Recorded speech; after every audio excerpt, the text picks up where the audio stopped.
Who are you talking to right now? You talking to me? Hey, I'm talking to you. Do you expect me to talk? Let's talk. Here's this. Okay. Alright, let's do 10 seconds of silence to get Audacity for that.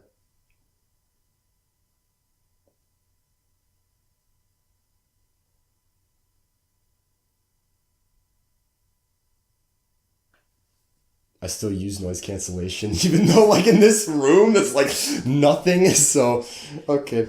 That's probably what not noise canceling? me? I use this. Okay. I'll start the timer. Okay, you're on. Oh, wait a minute. Should we, like,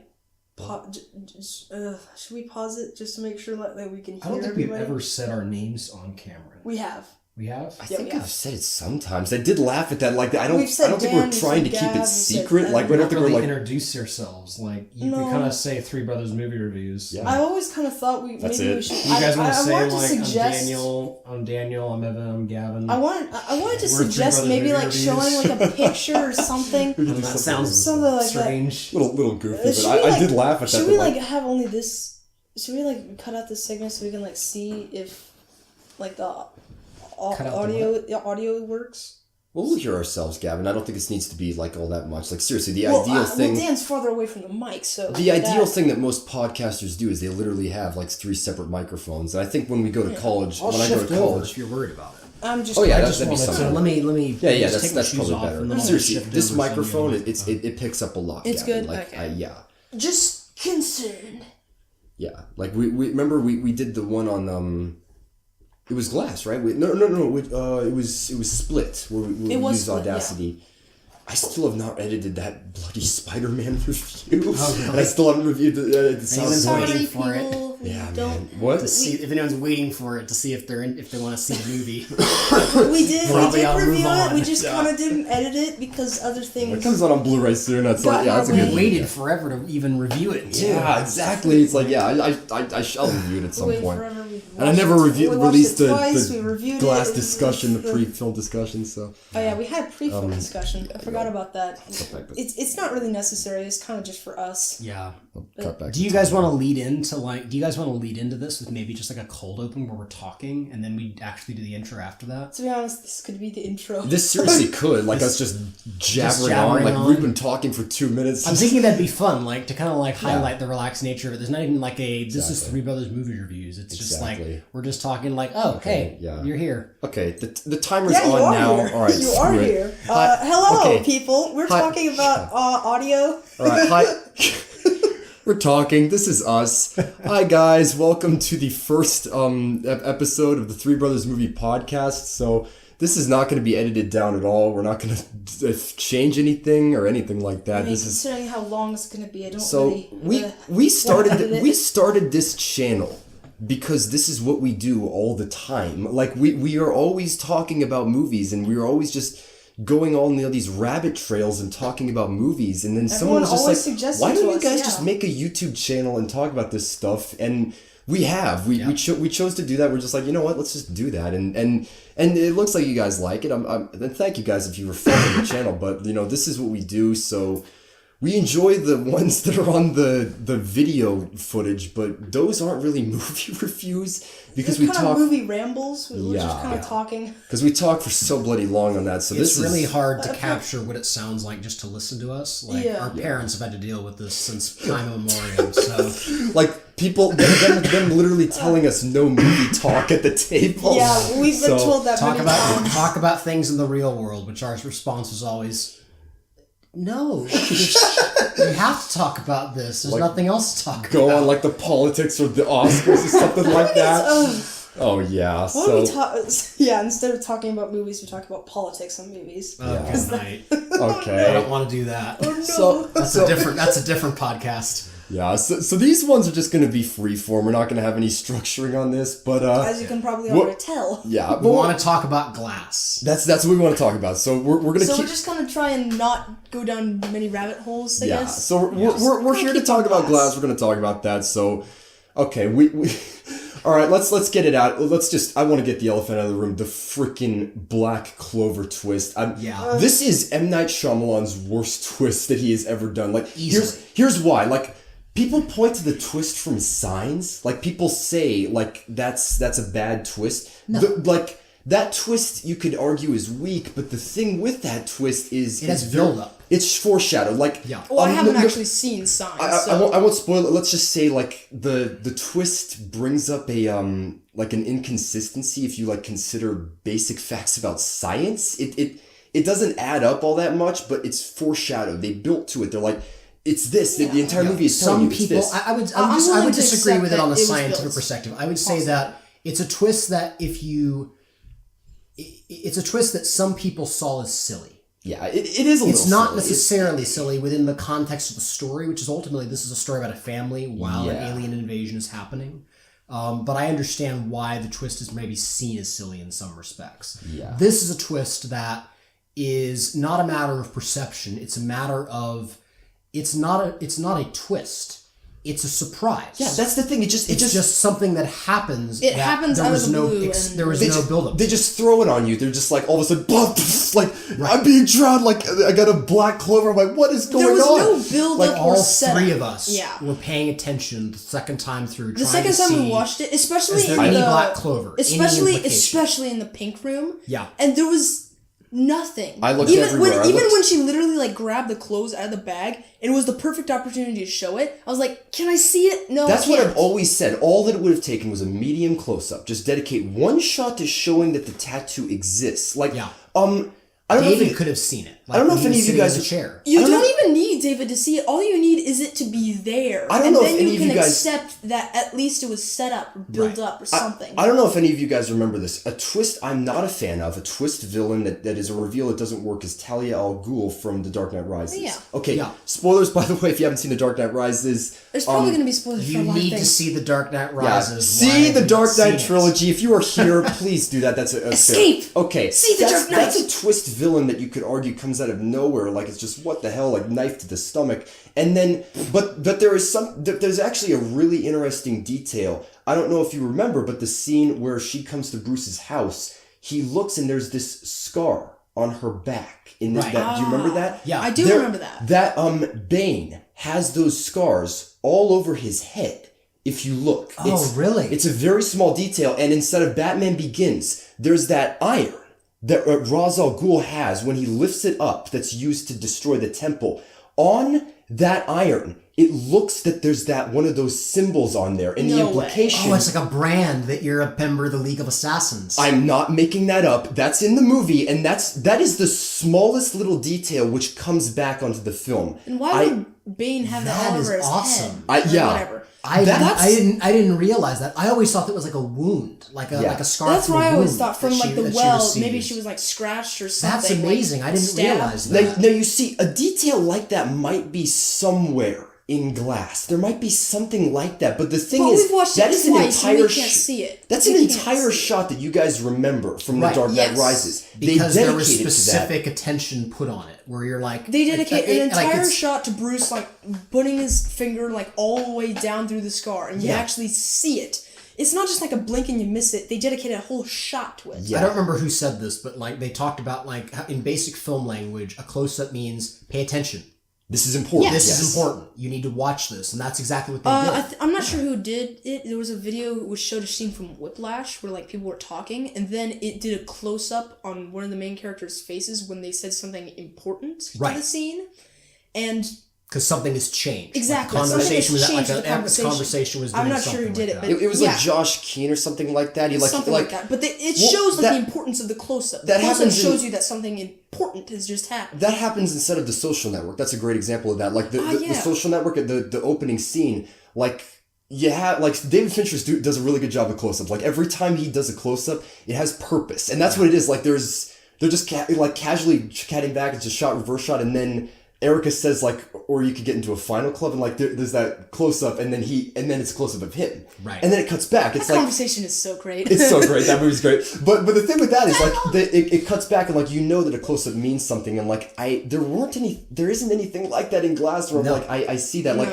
I was looking all over the place at all the paperwork, at everything on there.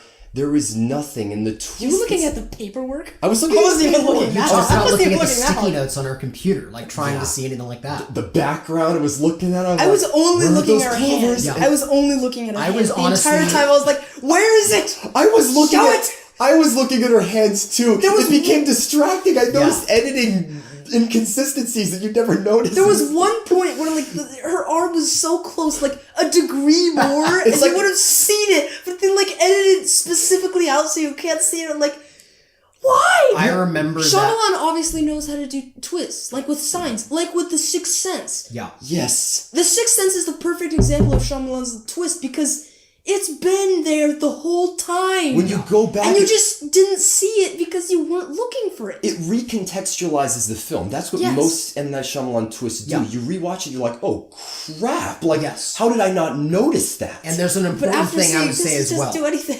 Like, I think that oftentimes when we talk about M. Night Shyamalan, we say that the best part of the movie was the twist. I disagree. Yeah. The best part of the movie is always the emotional climax before the twist. Like, that's always the high point. Unbreakable, it's the newspaper scene. And in The Sixth Sense, it's the car scene with the motorcycle accident. Yes. Those are... And then the twist leads you to go, wait a minute. Yeah. And you think back on the movie you just watched. Yes. Exactly. This movie lacks two things. It lacks an effective emotional climax and then a twist that causes you to think back on the whole movie in a different light. Yeah, those are both gone. And I'm like, yeah, that's the big trouble that I had with this movie is I'm like, so...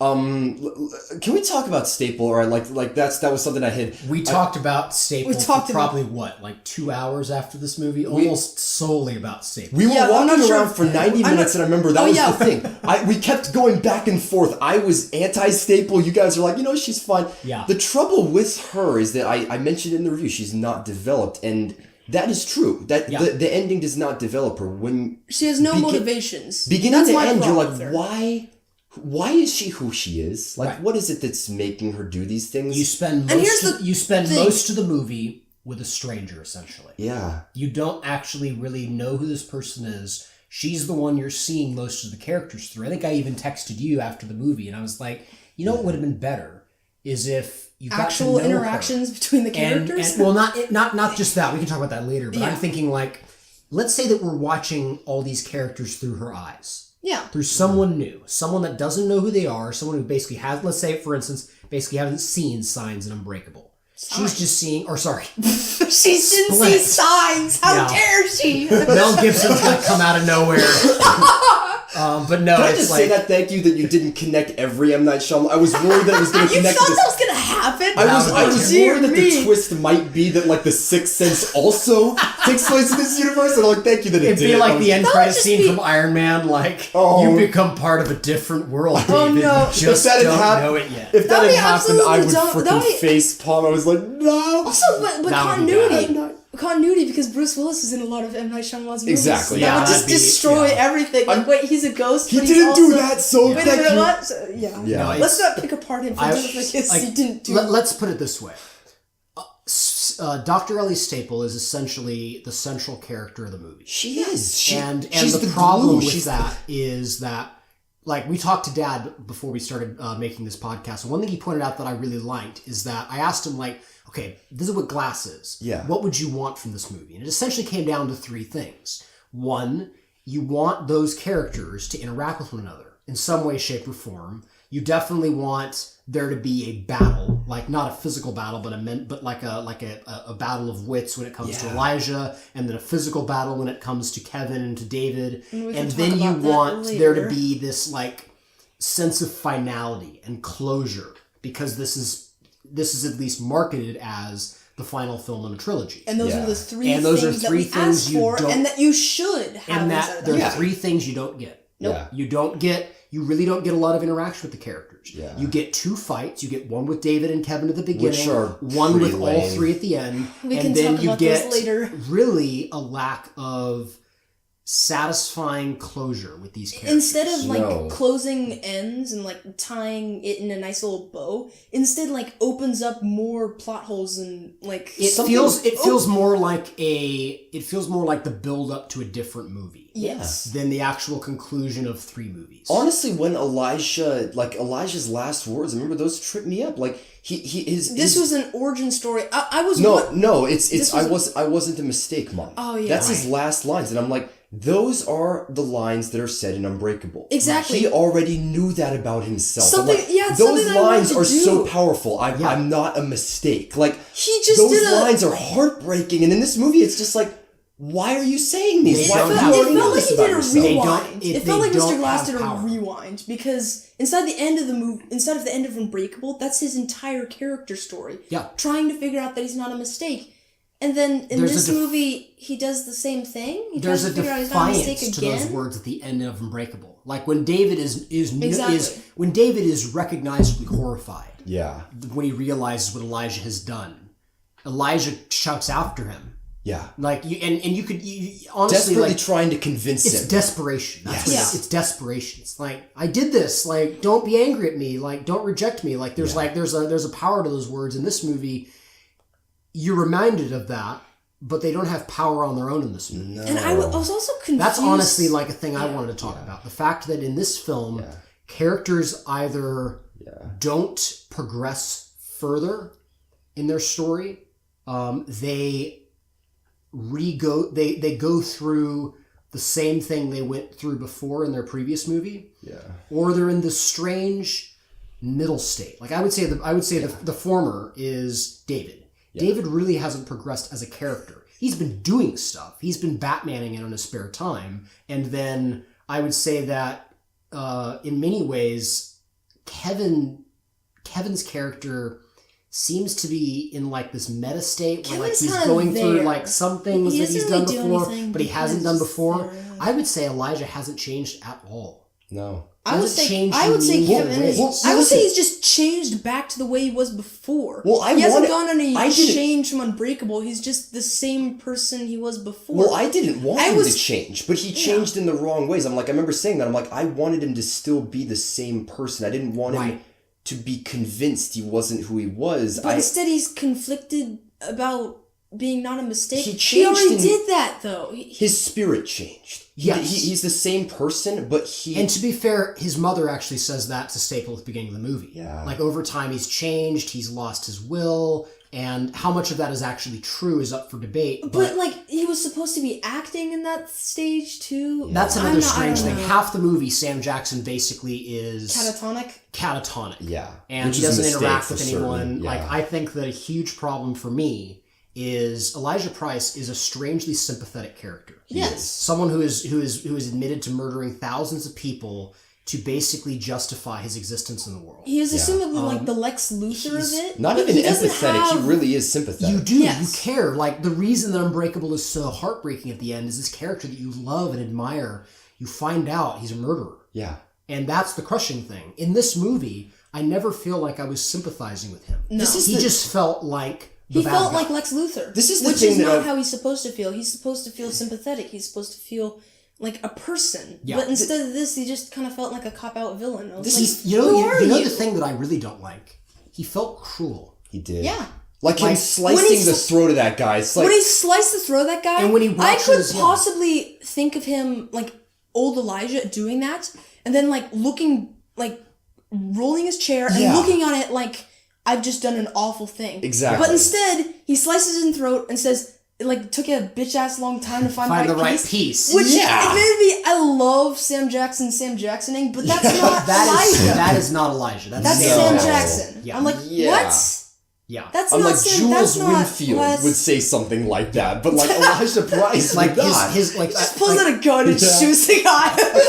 the man who said there were so many times I questioned myself, so many sacrifices. He is not a man who delights in murder. No. Like when he Kevin, never flat out murders someone in No. Unbreakable. He always like he commits an act of caused, terrorism and yeah. like the And then he plane walks crash. away. The plane crash, he's looking the other way. Everyone turns around, he does not look. And you're like, that's Elijah. he's someone who does not look back. He only looks forward, and I'm like, he only thinks it's frustrating because part of what made him so fascinating as a character is he was definitely even early in the movie in Unbreakable doing odd things. He was basically stalking David. He was left TV, a note like on stalking the his car, wife, yeah. left a note in the car, doing strange things. But there was this like energy there was a to goal. him. There was this like this sense of like hopefulness, and I think we even talked about this in our review. Yeah. This like childlike way of seeing the world. Like, he's like, I believe superheroes are real, and there was a pure like goal in Egyptians wrote on the walls. stick. Yeah, there was a goal. There was something that he needed. Something that he wanted. I want to connect this a little bit more to the to Staple with that, like, because that's such an Of course, you want to talk about Of Staple. course I do. That is an important line inside of Unbreakable. Is when Elijah is talking to David at the stadium. He's talking about the gun and like about his instincts and what he says is like.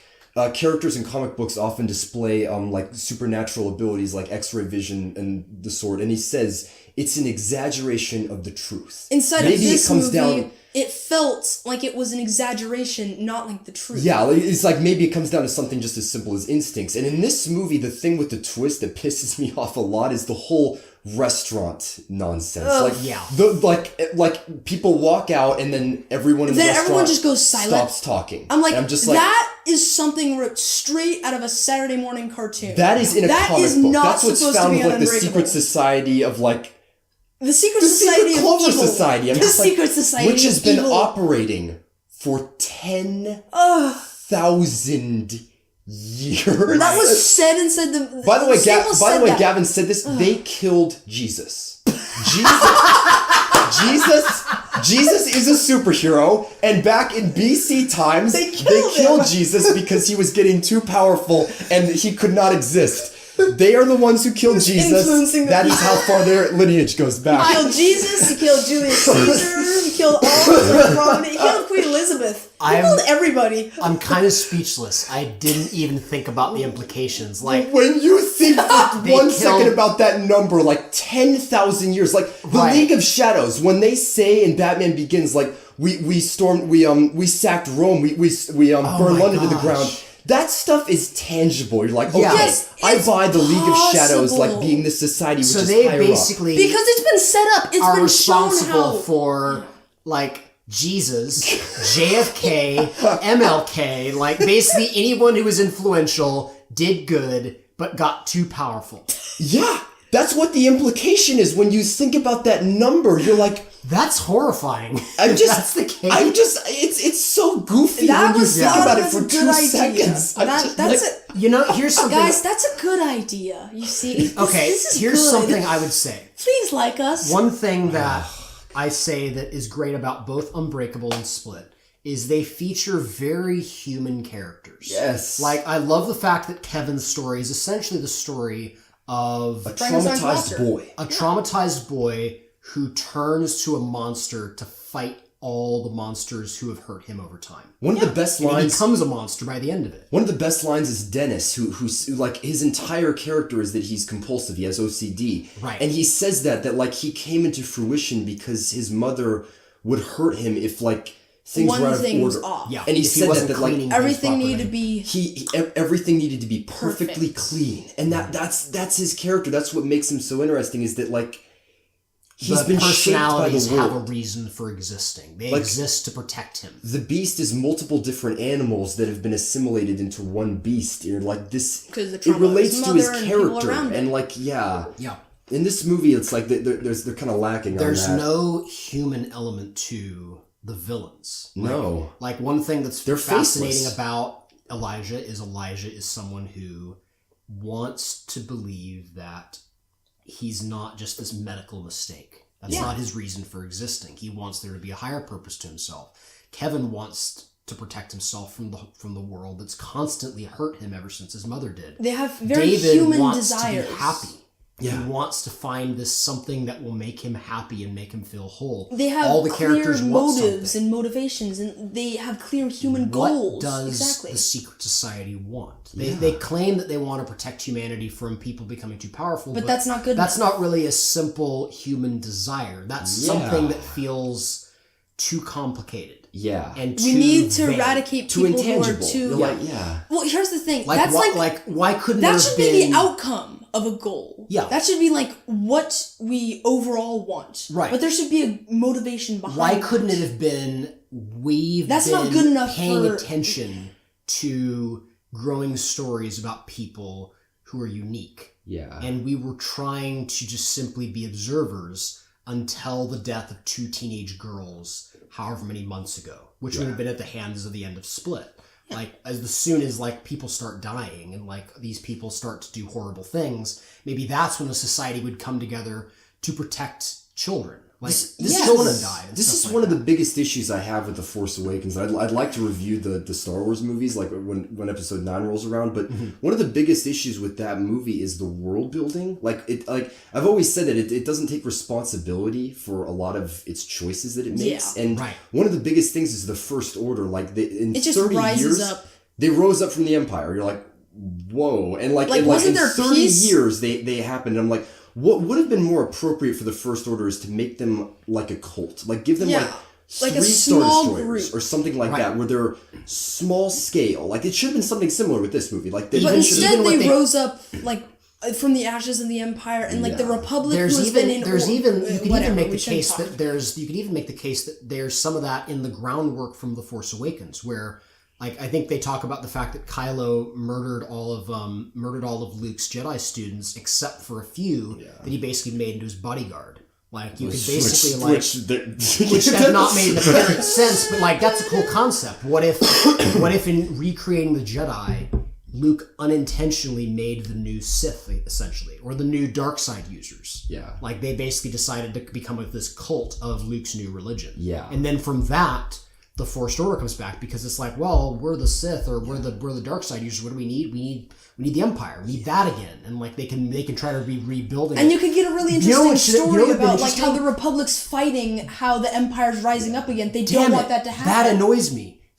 The First Order could have been the rebellion against the Republic. Yes. That could have been a little bad guy against a big good guy. But instead How they just cool would that instead be? they just Reverse the switched roles. the There's flip. so many ways to go with that. Like, Instant you could have reset. done so much with the First Order Yeah. being like real people. You could have had like The Republic factions, dealing with like- the fact that there's bureaucracy and things are slow and cumbersome, and the Empire could take advantage of that by using like the guerrilla tactics that were once used against the Empire. Like, damn it, I'm writing a better Star Wars movie than any movie that's come out in the last few years. The worst aspects of the Force Awakens is the world building. That's what I've always said. Like, the general consensus right now, like with the movie, that's always been, is like, it's a remake of A New Hope, and that's good. And I'm like, I say it's a remake of A New Hope, and it doesn't take responsibility. It doesn't accept the responsibility of You don't- its lore. Because at the end of Return of the Jedi, supposedly peace is supposed to ensue. The good guys won. But now in this movie, we're just thrown into the fact that the good guys apparently lost. You've never Again? shown Why? you've never shown what the world is like. Yes. Like, you see what the world is like in the old Star Wars movies. You see Luke. You see the fact that the Empire has no problem sitting down But inside a of small that, force of that's- stormtroopers yes. and murdering a bunch of Jawas and a bunch of farmers just to track down a droid. But inside of that, That's that's, the world- a that's the single world of the Empire. movie. That's like the beginning. There's no lore behind it. And eventually you get lore getting behind that, which means it will like bureaucracy. We're getting too much into Star Wars. No, it's like, but the problem bureaucracy is happened show, and then don't Empire tell. showed up. Yes. You have to show how the world works. You have to show the consequences that occur in that world, And those bloody not simply planets tell that people. got That's off But what you by do have Star to Killer does not explain count. your Yes. actions. You have to explain why this happens and how this happened. Right. So Because that's a if you huge don't, then problem. you just have this huge gaping hole. Like, what happened here? And why are you questioning that? But and we that need that. is a huge We problem need in it. Glass. Yeah, so the Glass- black clover is like that. It's Yeah. just it's Like the thing. it's just the It's world something building that is has off. to be explained to the audience rather than the audience being like, oh. Like, if there were some well-placed clues. Yeah. You met characters and because honestly, you know what would have been more interesting? What if everyone who worked in the hospital was the part of the Black Order? was part of the Black Clover War. Well, even that. And maybe you interacted with enough of those characters that you liked them but there were hints that like they knew each other and things like that. Like I guarantee you, those two what if the guys who hospital worked was, with just Elijah made were for this? not part of No, the and Black I don't think the movie was making that case. But No, I don't think so either. You don't know any of these people. No. They're just faceless. Yeah.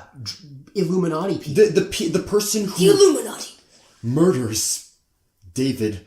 You never see. Okay, hold on. Those of you just listening, Hold Evan on. just had the biggest grimace on his face. You saying never that. see his face. Like he just pulls up. He's got the boots. And he's like. And He he's is like, quite you know, literally like- a faceless guard. Let me talk about this. I've been going on this in my mind for ages. Here we go. I want to talk about how horrible this movie utilizes the character of David freaking Dunn. One of the best characters that has been made in like ever.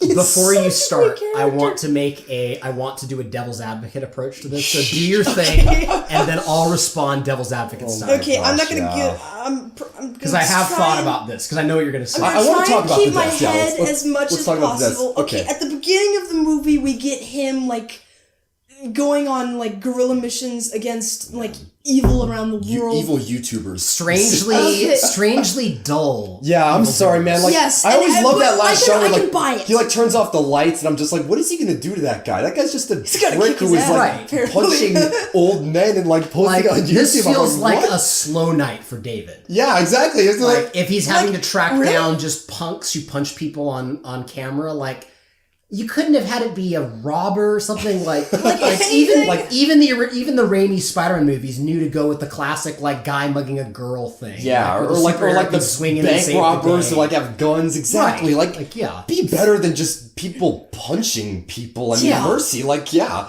Get some real bad guys. He starts there. He's like with his son, and then he goes off and fights the beast, whatever yeah. you call it. And he fights him, so there's a clear motive, there's a clear goal in stack, And that's a good scene for the most part. That The is a good build-up scene. to I those actually two think the fighting. first act is probably one of the better. Is pretty good Yeah, because they actually Like set up. the dialogue with David and But as and soon as they Joseph, jump that's out the really window, good. as soon as the lights go on, you don't see David Dunn again. You don't see him again. Instead, he's locked in a room, secluded, doing nothing. Yeah. They do nothing with him. They just lock him in a room and do nothing. And then they get the pink room scene, which I actually is pretty good. Here's the strange But thing. here's the thing, which I hate about they give him the dirt on the pants, and then he's conflicted. Right. He's conflicted because there's dirt on some pants. Yeah, and for That's context, not- you're talking about when Staples shows him the pants that basically have the brick clay dust Yes. that David says he saw when he touched Kevin. Yes, we're getting that. So, for one, his entire, I would say for the last like 20 years, 30 years, he has been working as a superhero. Right. And now he's conflicted over the thing that he has done for 20 years. Well, for me, over some dirt. Okay, for me, on it's some pants. I would It is say- terribly executed. I would say the dirt in the pants could have worked. Listen, it could have worked, but it's terribly executed. I agree it's terribly executed, but here's the thing. Like in the movie, by the way, we never David is never shot in the head. Like we never see if it will, just like in Unbreakable, there's no solid confirmation that what Elijah thinks is true. Except for the there's lots of stuff like the ripping the door off the car, like David bends the bar, like he's a superhero guy. Yeah. Yes. But Here's the at same thing, time- though. Like, there's But very he knows little. that. There's very little clear use of powers in Unbreakable. Yes. And even Split. Yes. Characters are strong, but they're just a little stronger than normal. Exactly. They're not Superman. They're not breaking through walls. Yeah. They're not ripping doors off. Like when Yes. the they're horde just gets a little stronger than when the usual. horde gets shot, Yeah. he gets shot. He gets shot and it's like, God, like it hurts. Yeah, and he like bleeds. Yes. But he doesn't die. And like that's Yeah, it's superheroes like the honestly, I don't even like to use the term superhero in this context. Yeah, I don't this- think it's this accurate. isn't a superhero movie. Characters with abilities don't have abilities beyond what humans have. They're just a little further above the wing. Honestly, for me, the biggest thing that really frustrated me, like more than David, more than Kevin's use, was Elijah. Elijah was made out to be a freaking super genius. Yeah. And he was never implied to be that unbreakable. They like say he was implied to be very well learned. Like cunning. He was cunning, he was smarter than most people, but he's not gonna go work for DARPA all of a sudden. Yeah, he's not some like he was like a super Sherlock Holmes intelligent villain in this movie. He was like someone who like predicts everything, and I'm like, this isn't Elijah. He doesn't seem grounded as a person. Like all the powers that people have shown, they seem grounded in the desires of the characters and what they want in life. Like David wants to protect people and to be strong, and so he's strong, and he's as strong as he needs to be. Kevin wants to protect himself from the world, so he shields himself in this like cloak of like mini beasts and allows him to basically have rhino-like skin, be able to like crush someone like a bear could. Like all the abilities have a connection to those people, and they don't feel like they don't take away from the character. Yeah, and obviously like they're not things that can be done in the real world, but they feel grounded in something real. Yeah. And in this movie, it doesn't feel that way. They feel amped up to 11 without any real sense of Elijah has a suit that has a little like metal thing that says I hated MG. that. I it's like hated that. Well, when did he have time to make that between when he got arrested and the end of Unbreakable? I'm sorry, Gavin. I do want to finish my point. Go ahead. I want to You were talking Pink Room in the bricks. Yeah, right? so he is conflicted over something that he's been completely hard set on for like 20 years. Right. And then he says something. He says, no, you said a chain of events that never happened. Right. So now it is set up that he does not, he calls her BS. Yeah. Now it is set up that he's not conflicted at all. He's like, no, I'm hard set on this. But the next scene that we see him, he is crying inside of the room, conflicted over himself. Honestly, it would have been better if Elijah... It's like, wait, what? Why is he conflicted over Durant some pants? Why is he even set up to not be conflicted? Why? It would have been a lot better if David didn't buy Staples' bullshit, and instead, pardon my brother's French. only Kevin did. Yeah. What if only Kevin bought it? Yeah, like honestly, when Patricia was questioning herself, like that was interesting. That made some sense. But David, you're just like, I don't know. But like when Patricia and like when Dennis, like I love their arcs. I love Patricia doubting herself for the first time, and I love Dennis like being hesitant, like being like, we shouldn't be doing this. This is dangerous. Why would we go along with this? This is crazy. They experienced the most inner conflict in the movie. All the personalities of Kevin, they were the most interesting part of the movie. Like Dennis actually basically rebelling against the other personalities. Yeah. Patricia going through like a crisis of faith. Like that was all interesting to watch. And it made sense within the context of the story, but David does not. And Elijah doesn't talk in that scene. He's just like Hector Salamanca. He's like his eyes like. And he's like got the bell in the wheelchair. Honestly, I understand why they did that, and I want to respond to you about David's in this movie, but I really don't like the fact that for a movie called Glass, there's very little of him in it. No, and very little of his inner life. His introduction is a cold introduction. He's just sitting in a chair, just like. And it's just, that's it. You don't even see him. No. You see his door, and you see the orderly walk in, and you're basically sitting in his perspective. That's where the camera is. But you don't actually see him in his opening scene. No. He's just there. Yeah. What a waste. Gavin, sorry for swearing. I'm sorry. Please. This is a swear movie. Gavin, go on. I'm sorry. I'm going to deconstruct this nonsense more. Oh my I'm going to go off on my angry tangent. Once again, not saying anything you're saying is wrong, but I do have a devil's advocate position for one thing that happens to David in this movie. I'm going along a little bit with the pants, the brick on the pants. I would say that could work, and I would say aspects of that work. It possibly could have worked, but the way it was executed. I'm the B- guy. I'm the guy. Completely agree. And please continue this. Okay, so then he's not shown after we've seen him crying for no reason inside of his cell. He's not shown again until Elijah coaxes him out of the room. Can I make a comment on that? Go ahead. He is now utilized as a tool to fight him, to fight the beast. But he doesn't have any clear goal or motive. He's just coaxed into doing it by Elijah. Right. Yeah. Which is a possibility of working, like he's being deceived, but he's not being deceived. Something Elijah that I found puts out the out, situation to him like in full. Hang on. It's just like, don't want to hurt people. That's not a good enough motivation for a character. He just seems to be like playing along with Elijah's game. He seems to be a senile old man. Can I briefly talk about the tangent of the newspaper, like the magazine? Yeah. I love that. You can talk about that. The building that was from beginning to end a red herring. I love the setup of this building with like the solar panels are like.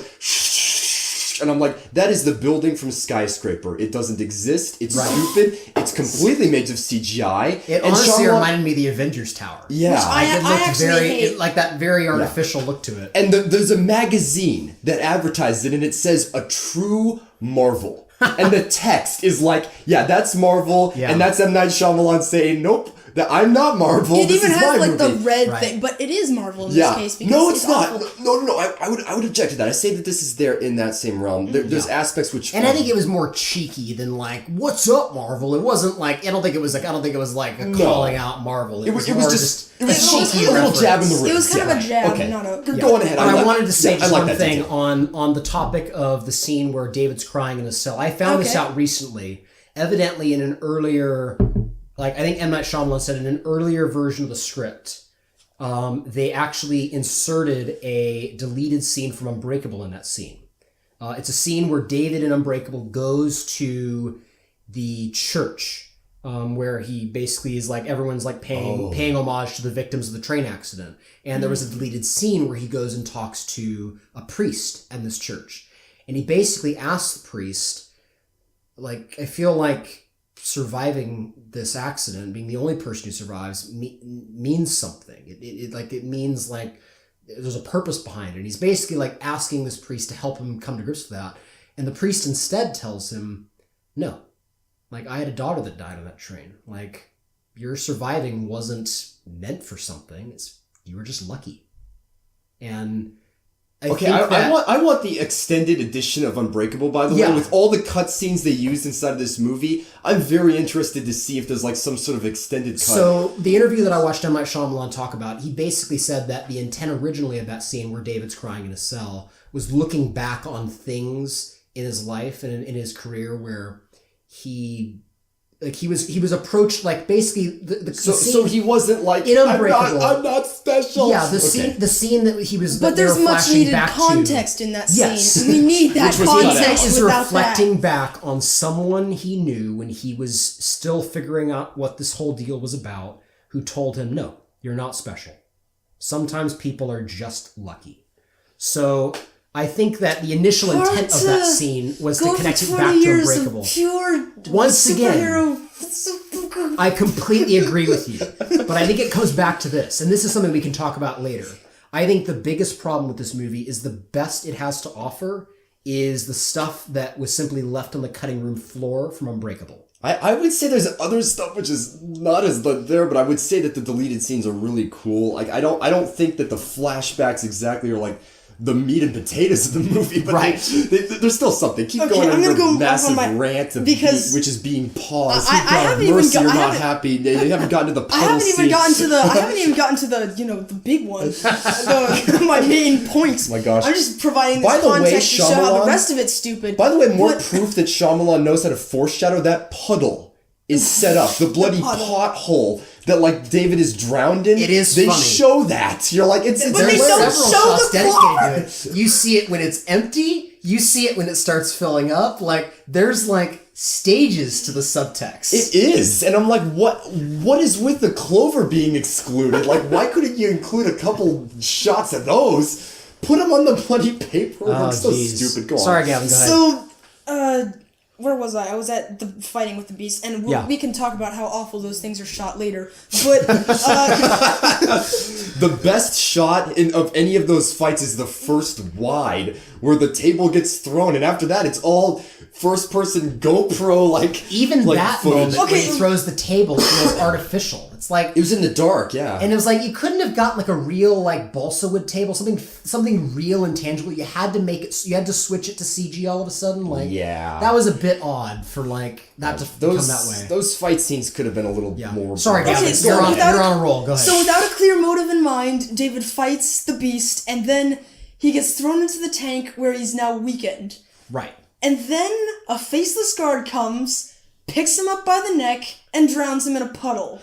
Can I say There's one no thing about emotional goal. There's no emotional value to his being drowned in a puddle. There's no climax. There's He's no just even confused. There's no resolution to his character. Even you don't even have any emotional ground to have this on. All that you have is him being drowned in a puddle for no reason. He can't even fight back. No. Like, that's the really frustrating thing. David's nearly drowned before in Unbreakable, but he got out of the pool because of the kids, and he was still able to take the Orange Man out. Yes. Why is it that if only Why is it in if he this was case only now he's in, just weak? Yeah. Why Yeah. is it that he's weak for like a solid 10 minutes? Yeah. It's And like, I will say, I actually like the resolution to Glass and the Beast character. Those I are think great. those were Yeah. actually great. Joseph But with- didn't die by his side. Exactly. Staple did. And it's like, bloody... With- Yeah. When he Go on, dies, there's nothing. He dies a confused old man wondering what's happening. and you know the That's it. You know the frustrating thing. Goodbye, David Dunn. Unbreakable. We no longer will see you have Yeah. a resolution to your character. Your resolution is that you die confused. David's death is the worst. What? David's death is the worst of all the deaths. I would say Kevin's is great. I would say Elijah's is poorly put together. And Marginal. But the best on paper. Like he Yes. dies at the hands of a monster of his own creation. Like Yes. that's a cool idea. Yeah, and David's is just bad. It's flat bad. He's the one who's sideswiped, and that's unfortunate because Because he's the main character in Unbreakable. He's the one who we've drawn the most emotional he's connection the least to. developed, and his death is the weakest. And it's such a shame. And it's And frustrating it's because I wanted to possible make that you this could do point. something with that. You could do it his death was meaningless. What's your devil's advocate? Yeah, his, My like, his one death was devil's meaningless. That advocate could be thing a good is- thing, but instead, he's drowned by a faceless guard in a puddle. He's drowned in a puddle! Yeah. He's drowned in a puddle! Here's the thing I would say about that. I completely agree. It's incredibly infuriating the way it's done.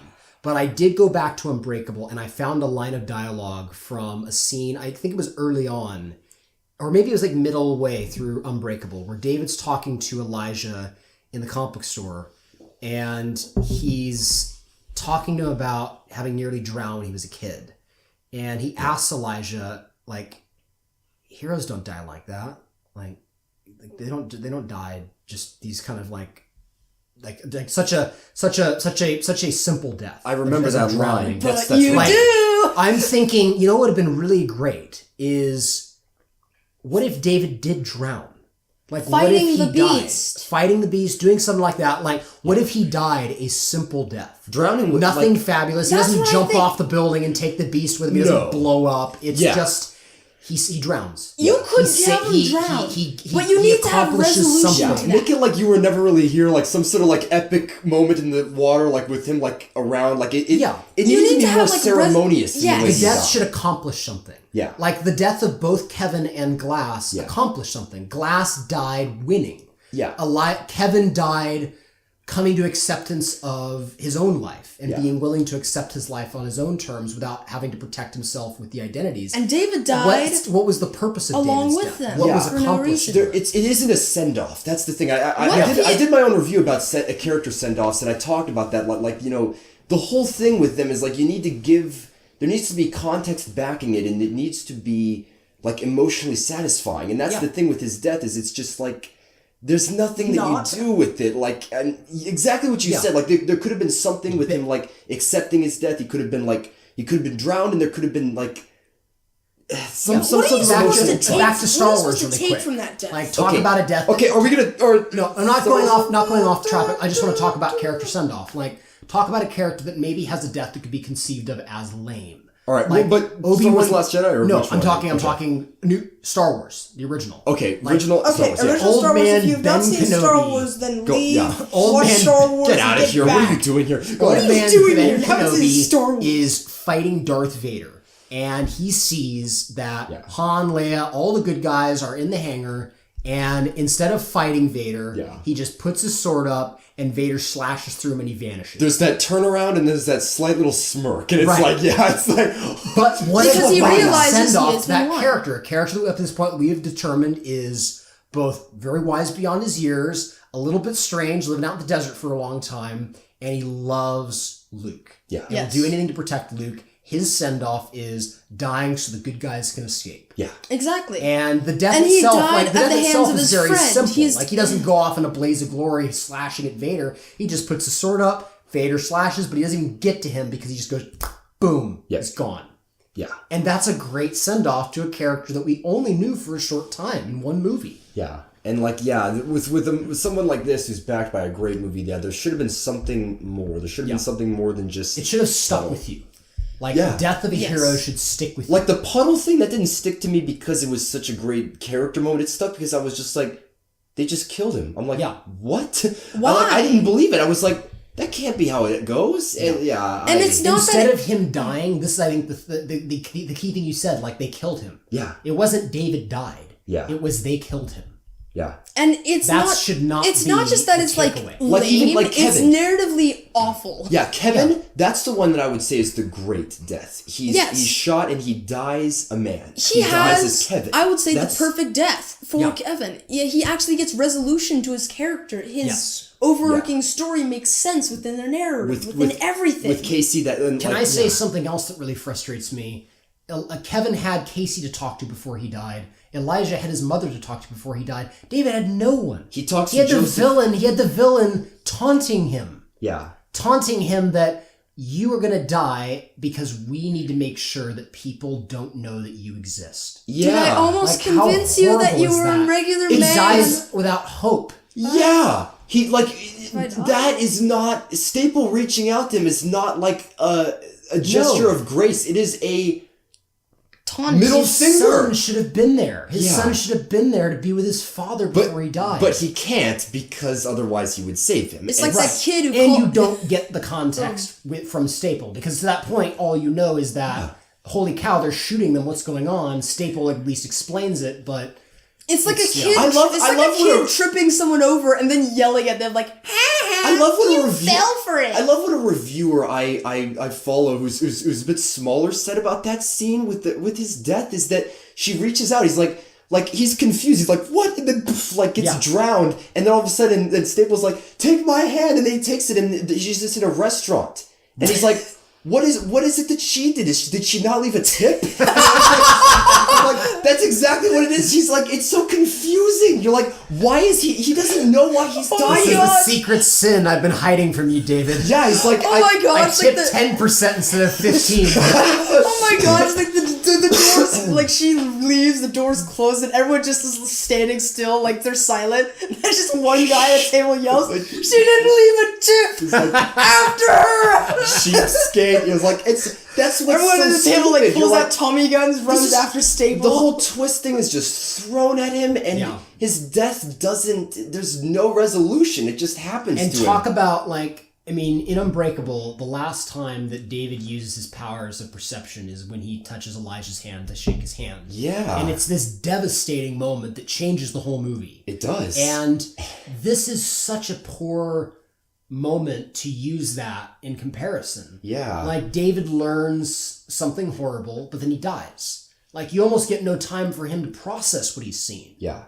That's what's so great about What if David had like, died fighting the beast in like the ocean or like a lake, and he died that way? I'll That way admit- his death would have I'll like meant something. I'll admit, Yeah. I did not want this Would've movie been to lame, end but at least he with a would've meant showdown where David won. Yeah. No. I remember I think that would have been unsatisfying. we filmed instead- early, like, but prior to movie thoughts on Glass before we watched it. We didn't release that, but I remember we were talking a lot about that. Yeah. And I said that in there. I didn't want like all of them to just destroy each other. Yeah. I wanted there to be some resolution. It should have been exciting to see these characters fight, though. It's like, for me, it was similar to how I felt about Batman v Superman. When Batman and Superman fought, I was so startled by how uninteresting it was, how not excited I was. Well, a thought on Batman.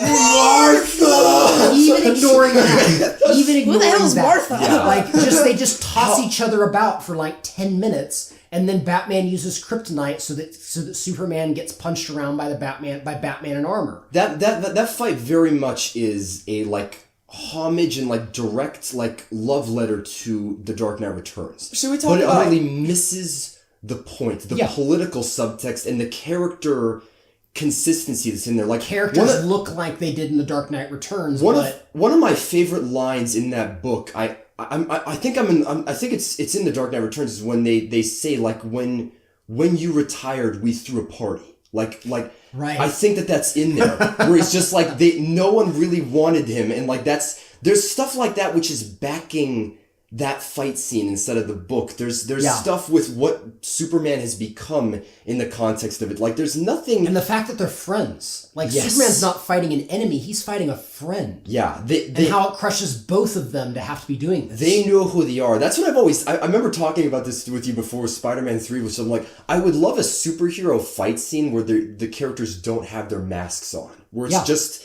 them with their fists. Like there's no super suits, it's just them fighting each other. That would make for a very interesting fight. It's two characters we love in battle. Yes, and that's the thing with Batman v Superman, exactly, where it's just like the fight scene doesn't have any emotion backing it because they don't really know each other. I don't trust you because you're powerful and stuff, and I don't trust you because I need your help because Lex kidnapped my mom, but I can't tell you that because of reasons. I hate the fact that movie spends 2 hours. Why does he even need help? Why does he even need help? Exactly. Just fly off and find your. Why? I just hate the fact that movie spends 2 hours doing nothing. I don't get it. You spend 2 hours meandering between Gotham and Metropolis, and then at the very end, Lex comes up with the dumbest possible way to convince Batman and Superman to fight. I've heard that movie. Why didn't he just make the case? Why didn't he frame Batman for having kidnapped his mom or something like that? I described they get this back on track. Well, no. Sorry. Just thing. I've heard that described as that way. Like the movie spends so much time trying to be smart. It's like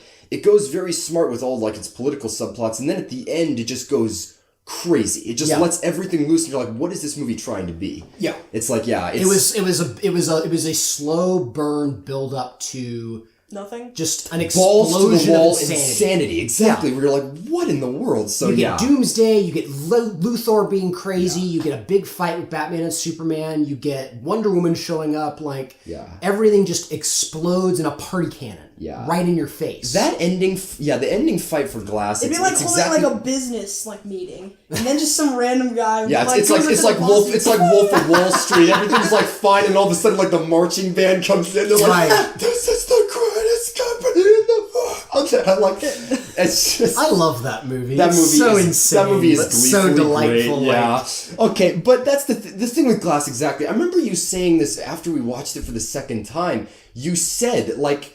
When that fight started, like that fight should be like when like the hospital is like the alarms are going off, and then like Dennis like takes the girls and puts them in the van, like that moment where things are getting started should be like let's do this, but it isn't. When you watch, just like no, this is just kind of it should be dull. The culmination of everything. Yeah. Like, I even kind of like that moment where Glass moves his wheelchair back and he sees David and he smiles. Like, that should be our reaction. We're like, yes! Yeah. They're gonna fight and it's gonna be awesome. Yeah, but there's Can we nothing talk about backing that? it. Yeah. What? The fight scenes?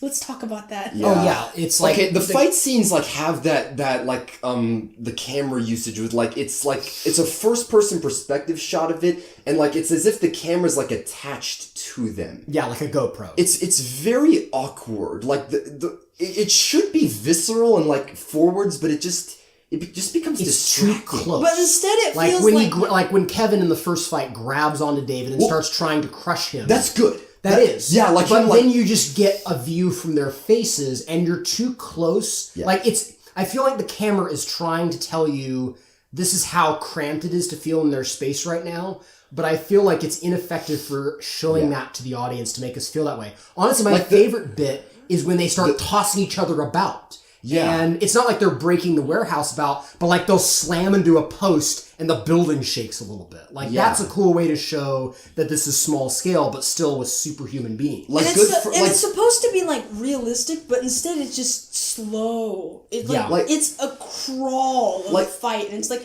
shouldn't fights be entertaining and fast, like good well choreographed? But instead it's just slow, Like- boring.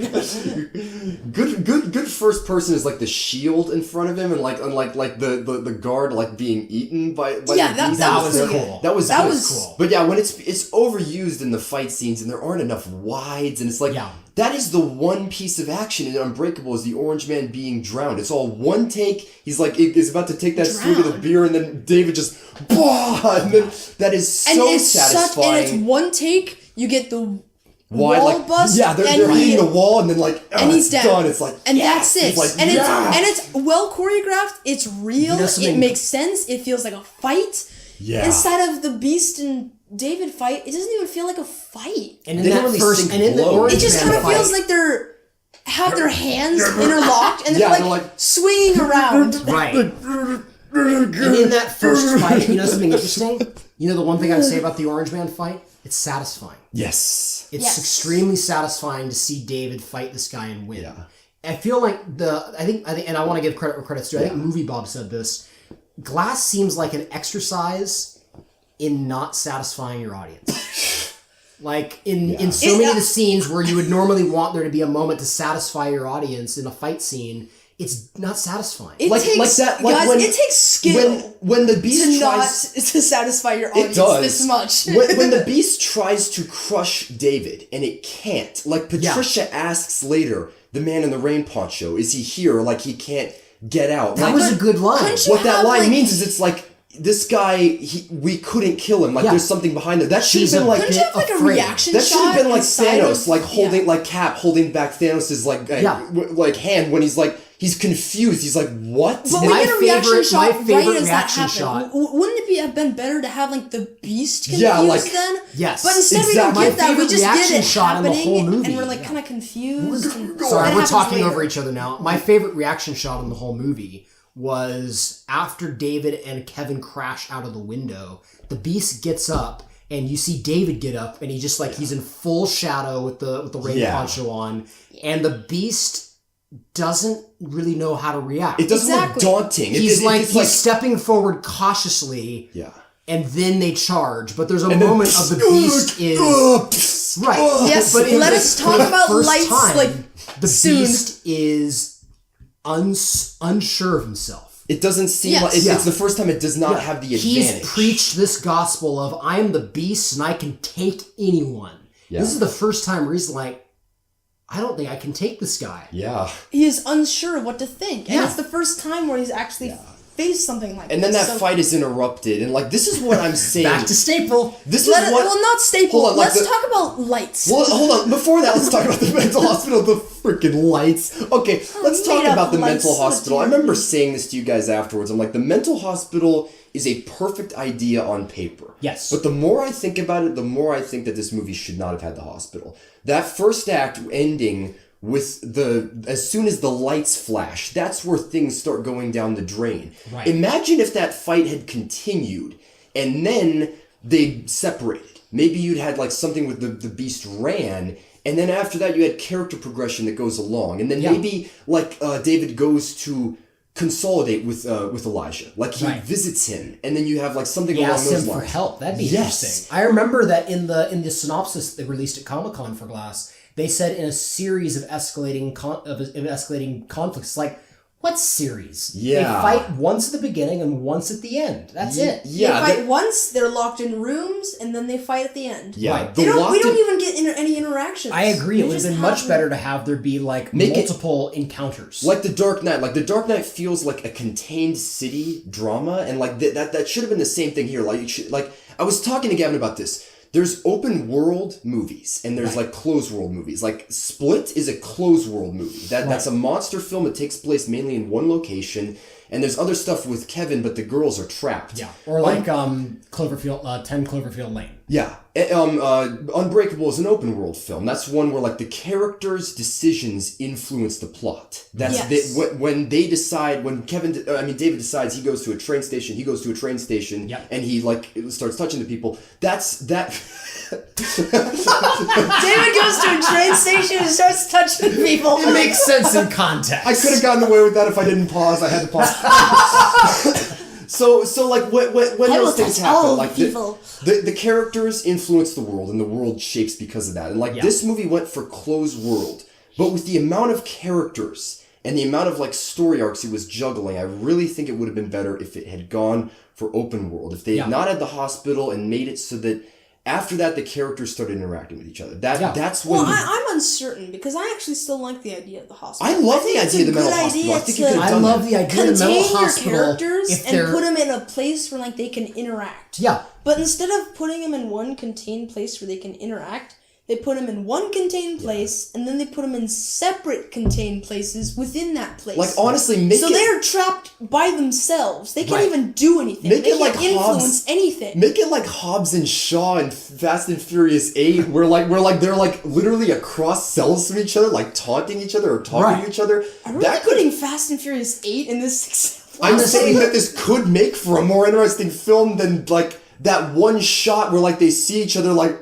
And then Staple drowns David. And the strange thing is that Split already did this concept in many ways effectively. Yeah. Like some of the best scenes in Split are when the three girls are trapped in the room together. But you have and they have to interact and work off each other to deal with this crazy guy that's captured them. And but even Kevin when is developed is the thing. Like Kevin is like in Staple's position instead of Split. But you know who Kevin is because and even of the when they're stuff in separate rooms, even Fletcher. when the girls are in separate rooms, we still get interactions between them. They're like yelling across the hall from each other, and they're like giving themselves motivation and like you can do it. You learn who Casey is, you learn who her friends are, you learn more about them as they interact with Kevin, and it's overall just an interesting experience. Actually, I think one of the weak points of Split is there's a point where the two friends of hers, I keep referring to that because I don't remember their names. Exactly. They get split off and they get put in separate They're spaces, so you don't really get to spend much more interesting time with them. characters. You don't really get much from them. But this is what I'm talking about. Another time. This is what I'm talking about, which is so bizarre with Staples' character. It would be like if you had scenes from The Silence of the Lambs, but you didn't develop Clarice at all. Like you like you need to develop both characters when your film is going to all be interrogation scenes between characters in between. You need them to bounce off each other. I say this like Staple expositions at them. Right. She says, maybe you could see it this way. It'd be like and all of their interactions. It'd be like if you're just hanging out with interactions. It'd be like if you're just hanging out with Hannibal Lecter for most of Silence of the Lambs, it just could be cool. doing Hannibal Lecter stuff, which could be fun. Yeah. But then Clarice just comes in at random times and asks questions. Yeah. You know who she is, you know what she wants, she never tells them anything. So often, and that's it. And all of the interactions between Staple and the guys can be shown like this. One person, Staple says, superheroes don't exist. And he says, no, I am Yeah, one. they do. Superheroes don't exist. Do. Yeah. I bent steel bars once. Well, I was able to bend steel bars as well. Oh, crap. That means I That must mean I'm wrong. I probably couldn't have bent steel bars. By the way, can I just say how... No, you can't. That's it. Oh my That's her entire character. No, you can't. I will admit some of her line delivery as like everyone's mother was a bit fun. I'm sorry, can I just say how stupid that freaking line is with the have you ever been to a comic convention? I was just...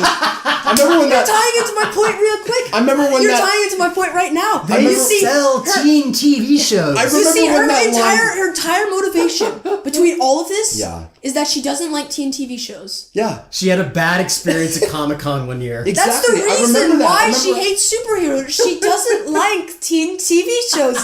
It makes sense. I was grasping for the most like slight thing, and then that line came, and I'm like, oh, she just doesn't like comic books. I'm like, that's why she's at the end, like sifting through the comics. She's like, they fired me. Like pours gasoline in all the comic books. Exactly. She's like burning down, like she's like storms in like Jesse Finger, like feels like the motivation of a Rick and Morty villain. That's exactly what it's like. I'm just like, that's so stupid. Oh, gee whiz. Oh man, no. I mean, you said this the day after we first watched the movie, and I think you're right. I think that Staple makes or breaks the movie. Yeah. And it's because the movie is trying so hard to hold on to its cards that you don't get anything from her. She's a blank slate, and the bigger problem is the characters you do know, the characters you are invested in, they have hardly any time to interact with one another. Yeah. And as a result of that, nobody seems to change. Everyone just seems to kind of like start the movie in one place and end the movie largely in the same place. Yeah. Maybe they have like some moment of epiphany, but it's not earned because nothing in the movie itself seemed to lead to that point. Yeah. That's a big problem with And Staple. all the She characters has no- struggle with that. Elijah has been holding his cards back pretty much the whole movie, especially from the audience, and we don't really learn what he's actually doing until the very end.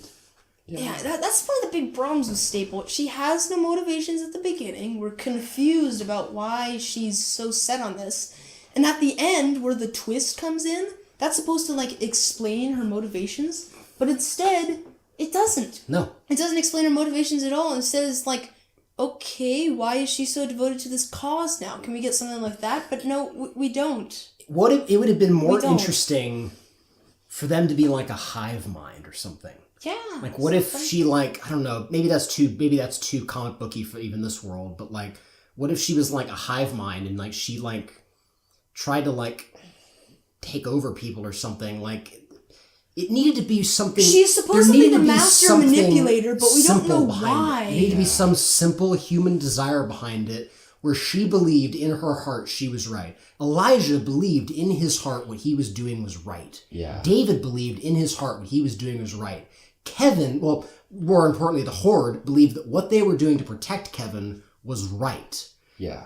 And you kind of bought it with all those characters. I don't buy that with Ellie. Yeah. Because I think... Well, that's because she plain and doesn't simple, have one of those. We don't know her. Yeah. We knew Kevin, we knew Elijah, we knew David, and we can understand why they believe that each of them is right. I said this. She goes out to her car twice in the movie to go home, and I remember waiting for the moment when she went home and, like... Maybe see something. Look through, like, Right. scrapbooks of her kids, or, like... There could or be there was, like, this a very faintest little image. simple reason behind this. Like, It's like... maybe her kid was killed by someone who was trying masquerading as a superhero. This is a strange thing Maybe to bring up. something. But, like, do you remember the opening scenes from Kick-Ass?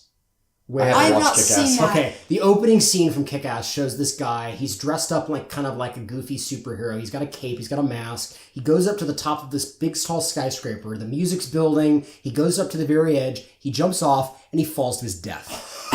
It's funny. Yeah. Because it's a subversion of your expectations. But, like, what if there was a serious attempt at that? What if there was a serious attempt at, like, Ellie knew people close to her children, her family, who they believed they were special.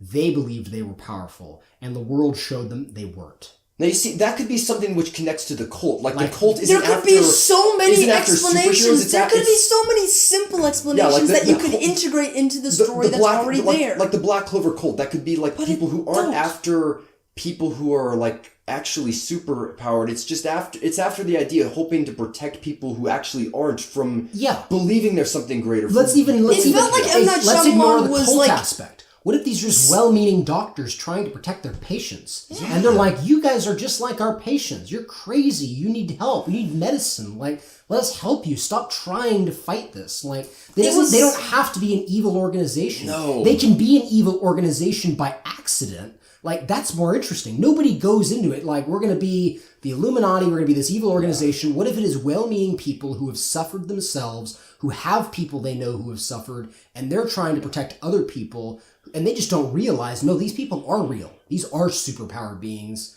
Even though you found people that didn't think that, and they were crazy, and they dealt with this, and they were struggling themselves. It was like M. Night Shyamalan was trying as hard as he could not to give her motivations. It's like the whole movie was in a lower gear. The whole movie was on a low gear until the very end when they're like, boom, we can drop it. Like, that is my problem with a twist. A twist should But never even be so, the drop a twist should wasn't- never be didn't make sense, at the didn't detriment of the do anything. rest of the movie. A twist should always enhance the rest of the movie. I feel like Yes. the lead up to the twist. And obviously, M. Night was- Shyamalan knows how to do that. He does, but which I think is the more annoying thing, because he's been doing this for a long time. And this he is- knows yeah. how to do it. And this he is knows the how thing. to do it well, And too. this is why I really do think this movie shouldn't have had a twist. I'm like, Yeah. M. Night Shyamalan, fine. I knew this, he goes for twists a lot. Right. You didn't need a twist for this movie. You didn't. didn't need anything. It almost felt to like he trip the audience tried up. to Just do the twist. end the film with it. I'm like, the best twist would have been the reveal that Elijah was unintentionally caused the death of Kevin's father. That on its own is a perfectly fine twist. It's not- nothing. It's nothing groundbreaking. It's like the Winter Soldier, where you're or like, a twist of everyone where knew it he was had a coming. plan. Yeah. But it worked. It really worked. worked for the film. It was Or a a twist where startling moment. Like, it made an impact. Yeah. You could tell it made an impact on Kevin. You could tell it made an impact on Glass. Like, that line that Glass says, which is dastardly, and I kind of love it. Yeah. Where Kevin's son comes out of nowhere to basically tell him the truth about what happened, and he's like, "Don't tell him yet." Yeah. And it's like, oh, you screwed up man. What oh like my it was gosh. it was a sinister thing to say, but I actually kind of love that line. Or even the twist of just he had a plan all along. That's a fine twist to have. I It remember makes we were- sense. Well, that's. I remember we were saying this. Twist Hold on, that plan doesn't make sense. Let's either, talk about but- The Last Shot. I remember we were talking about this. This was what we talked about in our Right. pre-discussion. This was, our theory came true. The film ended with Elijah having a plan, and essentially what he did was prove to the rest of the world that superheroes Should we release existed. that thing? He And had remember- the Pre-discussion? he had the. Possibly. I think If you guys want I that, theorized please, that tell us. I theorized that David would win, but Glass would win, but Elijah would win the long game. Yeah. Like, David might beat the Beast, he might win in the short term, but Elijah has a long game and he wins. And that- he gets what he wants at the end. And in that this case, he does. Sort of MG. happened. Now, you like M- The Last Shot. You feel it overall is a good linchpin to the movies that have happened at this point. What I felt for that is I felt there should have been a little something more. Like, honestly, what we described is that the film would end with the reveal of the news, and then more news would start running in that, like, other people are special, that, like, Right. other people are coming out of the shadows. Evidently, That's there what I is thought could be for a somewhat great of that. story. Like, you see on the table, you see that there was a breakout at the mental hospital. I think that my understanding is that was meant to imply that the people who maybe saw the fight maybe develop powers of their own or something like that. I thought that, and it isn't all that much. Like, I just thought that's good. But what I thought that last shot did is kind of close up as the entire trilogy being about train Glass. station. Yes, And, it all being about that. It begins and it ends at the train station, and essentially you have Elijah's plan coming to fruition, which was that he proved that superheroes exist, and it doesn't even mean anything. It doesn't because even the make world, sense though. Because at that people would time, just discount that the for world like do- nonsense. well, you can argue that It's a away. live stream Yeah. on YouTube It's- where that- someone that's like not a- that's- bends bars. It's just like I would- really. You can that's argue your master plan. You can argue that away, but what I will say is that videotape it's it like and post it the- online. That's your master plan. I don't think that's the point, though. It is- That's it's not like the- I agree that's that not that's the I point, agree but that you it's could make that still you could really, make like that's really dumb. my bigger. Let me say why That's I don't just like my the ending. opinion. What are I you- feel like the last shot of the movie is a perfect, like, it's honestly a perfect metaphor for why I think Glass as a whole doesn't work. It starts with a medium zoom on the three remaining characters. You have Elijah's mother, David's son, and Casey, sorry. The last And people who they could grasp and onto it's now a, that and it's, the other and it's characters basically have a been- slow zoom out, and the last shot you get is a busy train station with our characters just barely visible in the background. And my attention is everywhere. I'm looking at the TVs, I'm looking at people, I'm looking at them.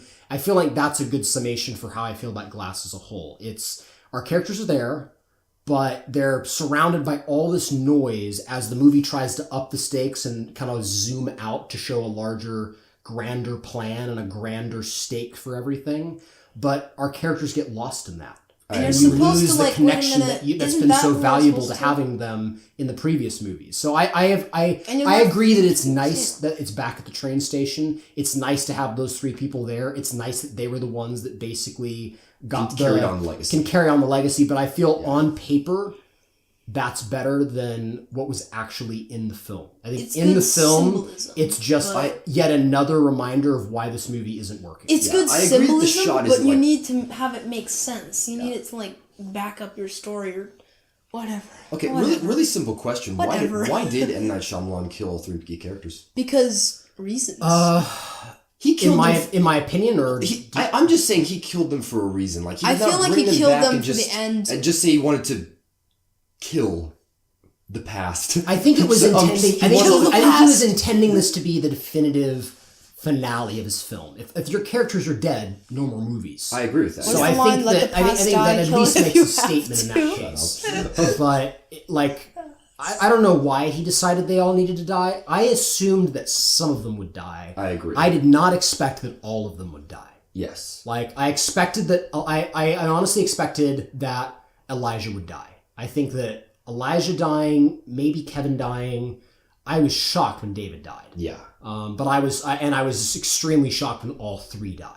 Yeah. Oh, in case of you haven't cottoned on, this has spoilers. Yeah, I realized I didn't even mention that. Hopefully, by the time like the staple Spoilers follow. that we're talking about the Black Clover, that you weren't too spoiled about the movie. This is a podcast. Who's doing spoiler-free podcasts? Yeah, whatever. No one. Yeah, so Not us. all I would say is that I feel that the reason he chose to do that is that like he wanted to carry on the legacy. That the ending of the film is not about the characters, even though I agree it should be. And Right. I agree the characters. It's about a passing of the torch onto A their generation. successors, onto a new generation. Yes, That's fair. which I think Which makes for an is interesting fair, metaphor. but you need to actually like I agree. have I the would've- characters there. I would have preferred. You can if it- have the torch, but you still need to have resolution to your already pre-existing characters. There were much better ways to do it, but what I like about that final shot is that it kind of symbolizes like a greater purpose for the trilogy, even if I think that the trilogy's ending is a little bit weak to get.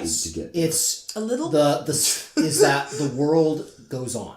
Yes. Just because our characters are dead, their legacy is not gone. I agree. That is admirable. That is the And I am a saddest sucker. Just because and your characters this are is dead really simple doesn't for me. mean you shouldn't like I am them. a sucker for the fact that they are dressed in their colors. Yes. Like I did is note- the purple and all that. Like, I did was note cool. that out in our previous review that they was actually subtle, but I they liked do it. like the color thing well. They like Yeah. have the purple, the I love it. green, like the, Colors well used in the They, movie. I love yeah, when you they have described good colors, but Staples' hair. You described like it's this orange color. Like first Right. of all, like the orange man, but you also say that like Elijah has the didn't think about disproportionate that. head instead of Unbreakable. Like that actually pointed Right. that out. and that, I like think that's shown in point- the shot. I think you pointed that out when we talked about Incredibles 2. Actually, how like the character. Spoilers.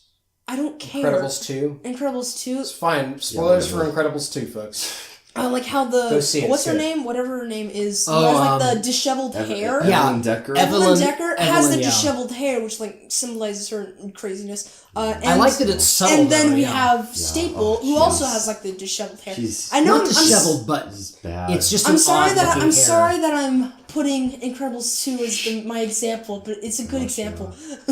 It's been out enough. I don't hate Incredibles 2. I just I'm not talking about how it's fair problems. Yeah. Oh, Instead of problems for a different discussion, let's talk about There- class. Here's the thing. I think that all of us agree that when it comes to the obvious stuff and the details, we all like Unbreakable and Split. Yes. I feel like when it comes to the stuff that I like in Glass, it's all the details. It's none of the big stuff. Yeah. The big stuff I don't like. The story, the characters, how they handle like the stuff that's kind of like obvious. You mean the important stuff? Yeah, I feel like there are details in Glass that are quite nice. I love the soundtrack to this movie. I've been listening to it quite a lot. It reminds me of The Dark Knight. Like I like seriously the whole thing with Split soundtrack is it reminds me of the Texas Chainsaw Massacre. It's very sound based, like it's got like that like wavy synth score. Exactly. It's I'm not sure if you can hear that, but I just made like the weirdest sound ever. You sound like a velociraptor. Yeah, that's pretty nice actually. It's but the strange. Thing, like how- Glass has like the physiques. I love that main theme of like dun Yeah. dun dun. Dun. It reminds me of like kind of the. But will they admit have that they have the good soundtrack. Brick Like Factory- Glass sounds like a clock, like the. I hate the fact that in the soundtrack, the Brick acoustics. Factory music is much better than what they use in the film. Because the Brick Factory one has the actual way- mixture of the Beast and David's theme. By which the way, is I'm great. so tired of that when soundtracks are different. Like, I bought this Daniel Pemberton soundtrack to Into the Spider-Verse, and they changed the badass scene where Spider-Gwen shows up. And it's like, really? Yeah, it's lame on the soundtrack. I hate that. When I they hate change that it. there's like an album version and a movie version. Yeah. Why can't I listen to what I heard in the movie? Exactly. I'm like, don't. They even change do that stuff in the on Batman, soundtracks. in the old 89 Batman. If you listen to the Batman theme on iTunes, it's not what's in the opening credits of Batman 89. It isn't, Batman yeah. 89, like, the theme is actually a lot more, like, ferocious. It's like, boom, and, like, it jumps into it. Like, strangely, the one on the soundtrack is tamer. It's toned down, yeah. It's not, like, I've always thought that was the best part of the Batman 89 soundtrack. It's, like, it's ferocious. Yeah, There's a it's in your viciousness face, to it. Like Attack of the Batmobile. Attack of the Batmobile. It's Batman to the Rescue. Is it? Was Some Batman to the Rescue or something. Yeah, or the chase scene in the Batmobile. So the Batmobile it's is so scary. cool. I love that soundtrack. And comparing it's it to in your Batman face. Returns, where it's a much more subdued experience. I think both scores are really good, but I like that there's a Like difference Birth in of the the tone. Penguin, it's like it's like Catholic, like Gothic music. and it's dark and like moody, but it's not tamer, but it's like it's softer. It's giving you time to kind What's of get that movie into with the evil car? Christine. The Batmobile is Christine because Attack of the Batmobile.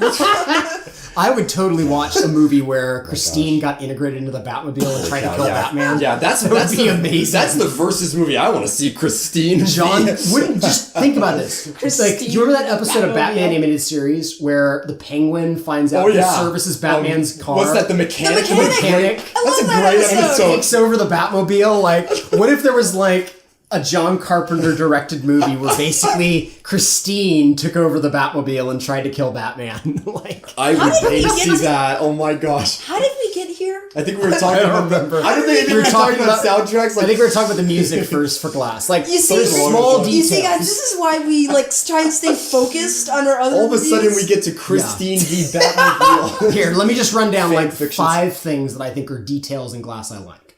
I like the music. I like the way it's shot. I like the use of colors in the movie. Yeah. I like anytime the characters get to interact. Yes. And I especially very like few. the fact that they brought back pretty much everyone from the original cast. Except Even Robin people Wright. that haven't done a lot of work. I was Can we bummed talk about she that? wasn't there. Yeah. Do you want to talk about that? Yeah, Robin Wright she played David's wife in the original movie, and for me, she was a seminal part of that movie because she felt so much like a person. She did. She felt like a real person. Like, I think oftentimes Her in movies relationship where with David. relationships between husband and wife are struggling, one of them is cast as the bad guy. Like Mrs. Doubtfire, Sally Field is not the villain, but she's cast as the one at fault. Yeah. And Robin Williams is in the right, and he should be with his kids. I like that in this movie, the best scene for me is when Aubrey talks to David when he gets back, and she asks him, Have you been with anyone? And he says no. And she almost starts to cry. Yeah. She does And start to cry because she realizes she has no reason to be really mad at him. Not even that. She's it's not even just happiness or relief. It's not. It's this It's a this bitter cauldron of combination emotions. Lost. Yeah. She's lost. And she's And lost. she doesn't- she wants to try. And she's just asking, will you try with me? Like, I like that these are two characters who are struggling, but they're struggling together. You see, one of them is not this cast as the is villain. called writing. Yeah. In the movie, you get it's this been great lost flashback sequence with inside of Glass. Audrey, like where you see, I need to tell you something. You're like, oh, that's good, and then you're like, oh, so maybe you left, and then like, oh, your mother died of a brain aneurysm. I was like, oh. What? Thank you, Staple, for expositioning at me. It was... Could you have died integrated as a that into the brain- plot through characters or something? Honestly, You you know could what have, was missing? but exposition. We're back to this again. Before characters. Characters who are not talking to the right person. Yeah. Yes. Everyone is talking to Staple. No one is talking to the person they need to. You know what would have Joseph been great? talking to David. Joseph talking to David, and then we find out what happened to Aubrey. Yeah. Like Joseph telling him, like, I still miss her. Yes. Like, it's not just you who's suffering. Like, it's like these characters should talk about her. I would have loved for Aubrey to be in this movie. I understand why she wasn't, like the way the movie was put together, and the fact that Robin Wright's quite expensive now. Yeah. But Speaking of characters, And I on feel House of like Cards. I feel like there's a big problem with the fact that things are revealed through the wrong people at the wrong time, and they lose the power they should have. It should be powerful to find out that Aubrey has died, because that means that David has had to live with that. It means that Aubrey. It's Audrey. Is it Audrey or It's Audrey. Audrey? What did Yeah. I say? Aubrey? You said Aubrey. no, I'm you said sorry. Audrey. That's all right. Yeah. Okay, No, it's you're crazy. Audrey. He said Audrey. No, he said. You were crazy. You were saying Audrey. You were saying Aubrey. I was saying Aubrey. Okay, it's Audrey. So, It's Audrey. okay. I know it. So That's- the fact that Audrey has died should have huge implications for Joseph and for David. It's just thrown out there and it doesn't even mean anything. Yeah. It's just like, what is this accomplishing for the characters? And like, there's little details in the movie that seem pointless to me. Like, Joseph went to the same school that Casey went to. yeah. So? They never interact. Yeah. Like, it feels like the movie... By the way, the reveal with they the principal, who we don't see, was just Charlie Browning at Casey, Wah, and then just like spouts like some of the worst dialogue. It's just like... Do you know what would have been better? If the second she goes in there, dialogue cuts. Music, and you're just looking at her reaction shots. Yeah. Like, you could have learned what happened through that, and that would have been fascinating. Yeah. Because you could have white noise, like you could something like that. Hold on. You can edit it. You can maybe edit it from like cutting back from like a guard like looking horrified at the beast after he tried to get out, back to the school where that's what they're going to talk about. They caught the beast, and holy cow, he must be feeling great, and she doesn't know how to feel about it. Like, honestly, the best scene with Casey in this movie. And I remember the reason this stuck out to me is I watched an interview with her. I want to talk about something. Okay. While we're still on the topic of the characters revealing motivation, or the characters revealing things to other characters. Gosh. There's a funny detail that I noted out. Once the beast has been caught, and Casey goes into the room with the beast, and she talks to like Kevin, the real Kevin. Right. And then she reveals this thing to them. She says, I told off on my uncle. Jail. My uncle's in jail.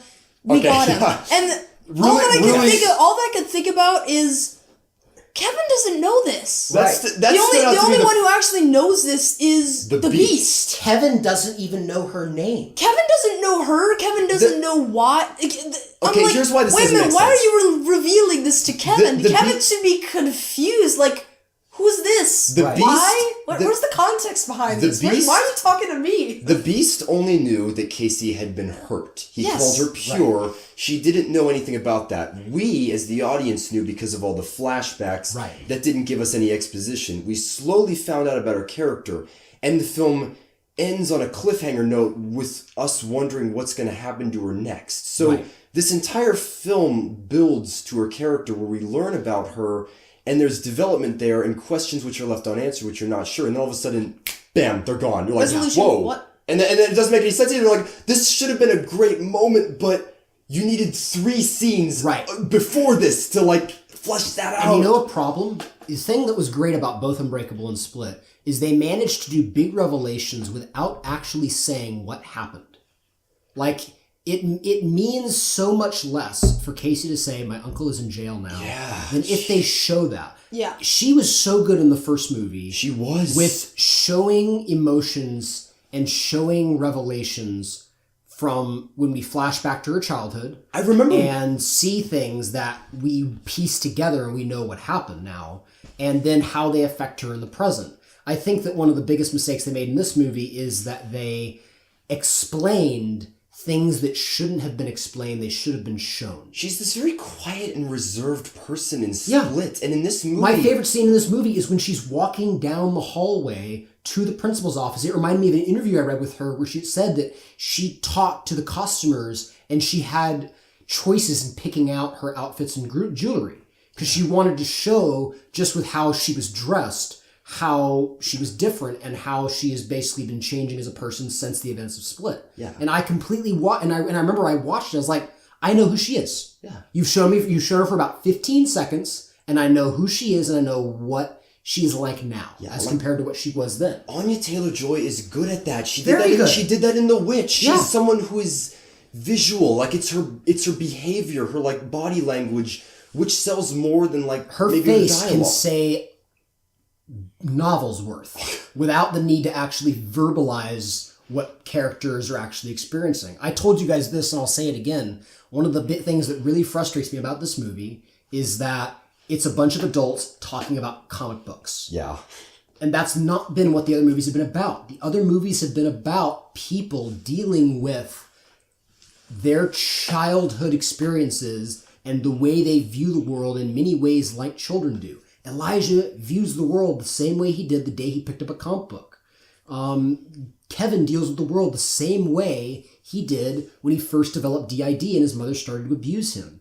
David is reminded of when he nearly drowned as a child, and that is still with him. That trauma is still with him and is what the only thing that can hurt him as an adult. Like, it's frustrating because none of these characters seem that way. They just seem like a bunch of adults saying, you're comic book characters. No, you're not. And it's like, that sounds silly.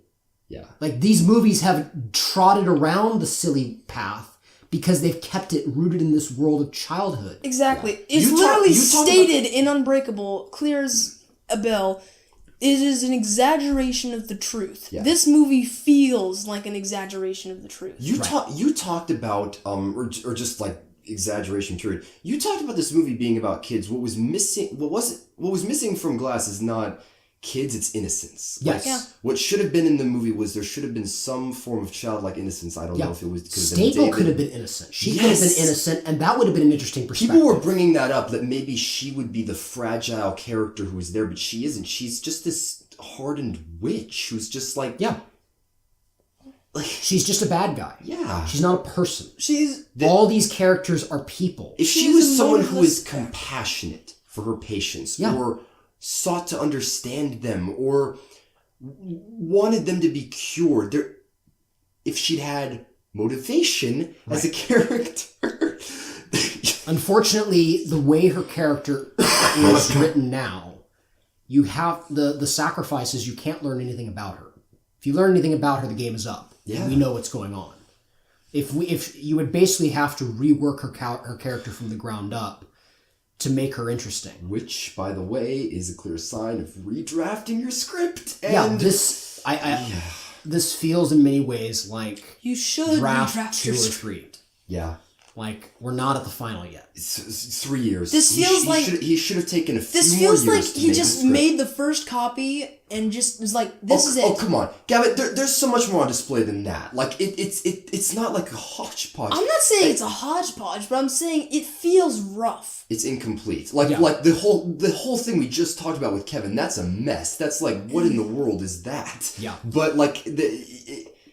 I think if this movie had been in the pressure pot for like 2-3 more years, it could have been great. Yeah. And like that's what I'm saying. There's so many aspects. He financed most of this movie himself. I think he financed it all by himself, right? He financed it all by himself? Well, I think it was worth $13 million, right? I think something like that. But that's honestly my thought. My thought is... Yeah, we can actually... I get that there were studio things. There were issues about like making sure that the people that owned the properties that owned... Split and Unbreakable, because they were separate properties. Like they were going to play nice, but I feel like $20 million. Like he wasn't under the pressure to like just jam this into theaters. Like he could have taken a little more time and it would have been fine. I mean, how much time is between Split and Unbreakable? Like 15 years, something like that. Something like that. It was a while. No, it's holy crow. I thought it had been a few years. You were right. It's 3 weeks after Holy Crow. I don't know. That's a huge problem for me. Yeah. I think a huge mistake. How did he grow the beard? That's a huge thing for me. It's like this movie feels like no time has passed. And there was a film critic who said something interesting. Like he was struck by... We need to work on that, by the way, with like the frickin' Last Jedi, like taking place one day after the first. I'm like, can we please have years with time skips in between them? Yeah, you can flesh out the characters a little bit more. Aliens has a time skip. It does. It has like a 200-year time skip because she. It's 50 years. It's 50 years. 57 years. 57 years. Right, because her pod malfunctions and basically everyone she knows is gone. Terminator 2, Judgment Day, big time skip in between. Like lots of stuff has happened between the characters. In this movie, it's just like time skip shouldn't be something to frown from. It's good. We can get like it's kind of like a clean slate. We're like, this is new. Do you have my email that I sent to you about Glass? I think, I don't want to misquote them. There was a film critic that had something really interesting to say about how, like, there's an artificiality about I haven't been utilizing the physicality of the world.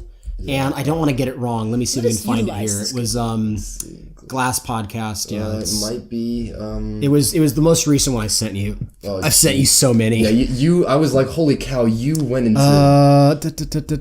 Where is it? Here, let me move this to. This, yeah. Oh, moved it. There it is. Hey. Whoa. Okay, inbox. Glass Podcast. No, you were there. No, I know I was there. I just moved into my inbox. Okay. Oh gosh, it was one of these. It was about. Holy cow! There's so many points. Yeah. Sorry, while you're reading it, it was you like did your research, my friend. Yeah, it was. Oh, this is it. It was the New Yorker. It was Richard Brody. He said, "What's most." Oh, am I talking right into the thing? You're kind of talking right into the mic. Sorry. Hello, I'm talking right into the mic. Okay, so it was. What's most notable about the film's aesthetic is its texturelessness. The sense that a physical action is stilled and smoothed in a clear blue gel of uniformity and indifference. It suggests a filmmaker on the outside looking in and looking towards the next sequel. And this is the big bit. It's a film not to watch, but to have seen. Its implications are far richer than its experiences. I think that really sums it up. Am I gonna have to write like that? Not like that, if I want to be a film critic. It's like I think he really. I think that bit about texturelessness, like so much of this movie feels just just empty, like unbreakable. Like you get moments where you have a shot of David in his raincoat early in the movie watching the football field, and there's so much in that. You just have moments to let the characters just do things. Right. And that's what I'm saying with open world. Like you could have had an open world film with the hospital. That's possible. One Flew Over the Cuckoo's Nest with these characters, basically. Yeah, like jeez, this. Jeez. Can we talk about lights? I still did. Okay, yeah. Do you want to talk about the lights? We can finish up. I don't want to talk too much about the lights, we can finish but up this it's worth mentioning the fact that there is a device used in the movie to collar the beast for most of the movie, so he doesn't show up and cause trouble. I remember what you brought up about the doctor. Like, this is just honestly the one point I want to bring up. I remember when you mentioned the doctor. Like, there's that scene. By the way, where the doctor flips the switch of the lights like a bunch of times, and it's like he's flicking the channels on the beast. Like, he literally push the button like 50 times. He only needed to do it like maybe once or twice, but he does it like 50 times, and it feels like. See? These are the other personalities of Kevin. It felt more or less like an excuse to let James McAvoy just show off. It felt like fan service instead of like actually making sense. I am a professor of cinema, Japanese, from 1940 to 1960. And I can honestly watch a movie of just McAvoy doing that shtick the whole time. And by the way, great performance by him. He was amazing. It just feels like fan service. Doesn't really make sense. It doesn't. There's a lot of things like that just feel like. And the lights, the lights themselves, they completely, the shot at they're just so. The shot that breaks the beast. They're too effective. The shot that breaks the beast. They take away the mystique of the beast. Yeah. They take away. It's just like he's just flipped the lights. And here's the thing, when at the final battle, they make an excuse not to use the lights. The excuse is it's too bright. We can't use them out here. I think it would have been... Why? I think one thing that would have been fun You're just making up the rules of these lights as you go along. If they showed that over time, their effectiveness waned.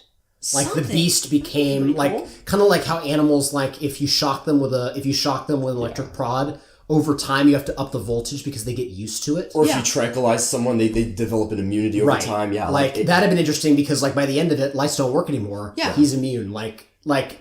I think that you the lights had were the beast training himself. Yeah, those jumps aren't just him trying to escape. The beast at the end of Split is truly terrifying because you don't think, oh my gosh, I don't think he can be stopped. The character tries to stab him, the knife breaks. Character tries to shoot him, that doesn't work. He's a genuinely terrifying creature, and he seems like a wild animal, which is exactly what he is. He can be stopped. I think the lights are too effective at defanging him. They should have been barely effective. And there's a point where they're just not effective. And also there's the really stupid physics behind... He's trapped in the room, supposedly, by these lights. Yeah. But there's so many ways out of the room. Freaking put a pillow over your eyes. It's the smallest thing, but it is so true. And it's also, there's a distance measure. Why not turn into the beast and, bust through a wall? There's even a window. I remember when you pointed that out, there's a window which is super black. Why not turn into the beast and bust through the window without... And there's it just doesn't make sense. There's a scene with a guard that just acts in the most foolish way possible, and nearly the beast escapes. And this is a perfect example of But does he though? Because that entire scene was shot in a way where I didn't know what was happening. It was no, I but didn't understand what was going. Long shot? When the guard allegedly lets him out, I didn't know what was happening. I was like, wait a minute, is he making a mistake? I can't even tell. This is the problem. And then the girl goes over to grab his leg, but I'm like, what was this supposed to do? Yeah. Nothing. I think that the movie's plot often causes it to trip over its own shoelaces. Yeah. It doesn't it gets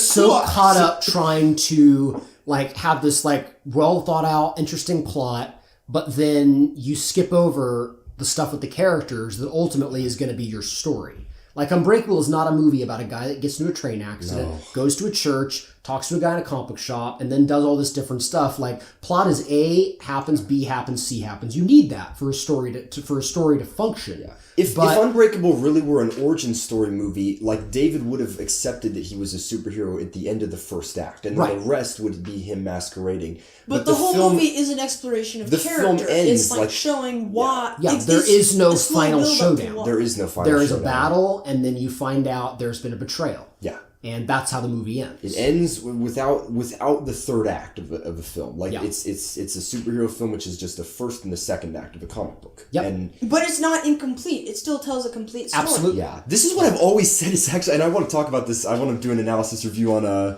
Spider-Man Into the Spider-Verse. The trouble with Uncle Ben's death instead of the Spider-Man movies is not that it's that it's stupid or has become old. It's that it does not belong as the first act of a story. Like the original Spider-Man comic book is one story, and they've like kind of placed that as like, hey, we can put that as one act and then do the rest. I'm like, no, that just doesn't work. The trouble is you can't have Uncle Ben die and then continue the story. The first issue of Spider-Man's story ends with him deciding to be Spider-Man. Yeah. Exactly. That is the end of the story. Him, no mask, and he just comes to accept it. It ends with him. It ends with that's him. a story at the beginning, the middle, and an end. And when you put it in the first act, it's like it ends with him. Honestly, that's one thing that I've always liked about this first Sam Raimi Spider-Man movie is that, like, basically Spider-Man's, like, the basic premise of Spider-Man's story is Peter decides, I'm not going to take what I want. I'm going to give up what I want and do the right thing. And that's how, like, the first Sam Raimi Spider-Man movie ends. Sam Raimi Spider-Man ends with Peter deciding to do the right thing, and we'll have a debate about that. Yeah, we'll have a debate on that. I got problems to say. If you want to say that Sam Raimi and filmmakers of the original three Spider-Man movies did not understand the character of Spider-Man. They understood the character. They have plenty. There's plenty of evidence in the first movie alone, not just references, but like actual stuff. With this the is definitely a discussion for like a separate podcast. I think we've come to pretty good acceptance. But I would love to talk about how far are we into this. Like, we're an hour and 45 minutes. Oh gosh, we've already talked for almost 2 hours. That's a different podcast for a different time. How long is Glass is 129 minutes. Yeah. Oh my gosh. Strangely feels longer than it is. It does, especially the second act. And rushed too. It's probably it's amazing how rushed it feels and how slow it feels at the same time. It feels like a slow crawl, but it also feels like it's rushing through everything. Almost like they were caught and they were in ships that were running out of fuel. Like the first act is pretty good. The second act goes really slow. We shall not talk about those. The second act goes really slow, and then the third act I think is rushed. Yeah. Like this is what I'm saying. The first act is really nice because it feels so satisfying, but then there's the third act is ruined by the second decision act that David makes in the first act that I've actually really liked. It's going on a walk. It's when he goes on. It's when he goes on a walk. That scene. He accidentally bumps into Kevin, and it's revealed that he is the Beast.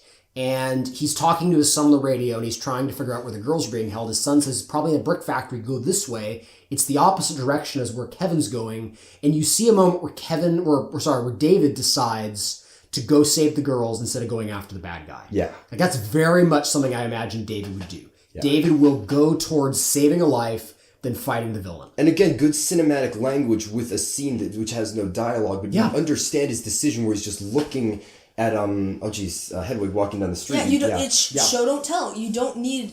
It's telling the audience what's happening by showing it. Yeah. Bruce Willis has gotten some crap about like sleepwalking through this like other projects. I don't think he was. He just didn't have good material. There was no time spent with him compared to the other characters, and I think that he became the least interesting and the least effective character of the movie as a result of that. You want to see sleepwalking, like drained of charisma, like Bruce Willis? Watch A Good Day to Die Hard. Like there's nowhere to go but up from there. Or honestly, every time he shows up in The Expendables, I'm just like, it's Bruce Willis. Or Red 2. So my jeez, man, when he shows up in Red 2, it's just like he looks bored. Yeah.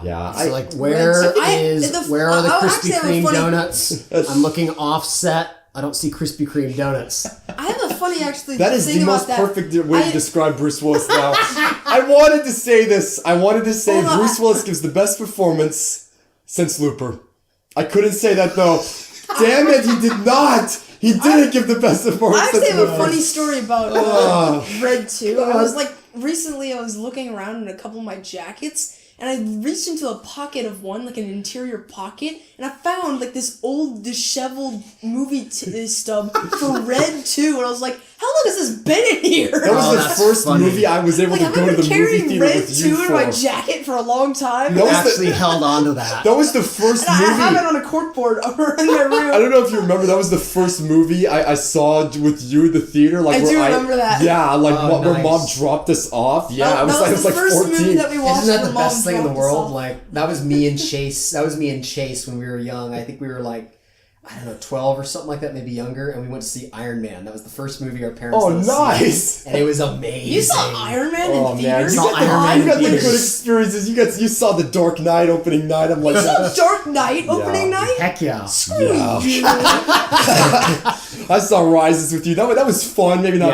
Yeah. You I always can no remember the guy like you can no longer complain. That guy was amazing. You He was can no hilarious. longer complain about movies.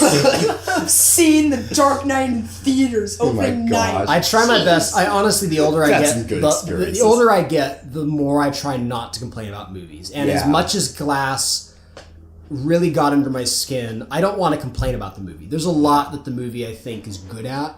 I just was disappointed by the overall result. Yeah. So I think for me, it's more of my experience was far less than what I was hoping it would be. I think we described it the right way. I think with the Dark Knight trilogy. Like, The Dark Knight and Batman Begins are two great films. And then you have The Dark Knight Rises, which is an exceptional film. It's an exceptional film which is not as effective as the first two films, but Yes. it's still a great experience when you watch it the first time.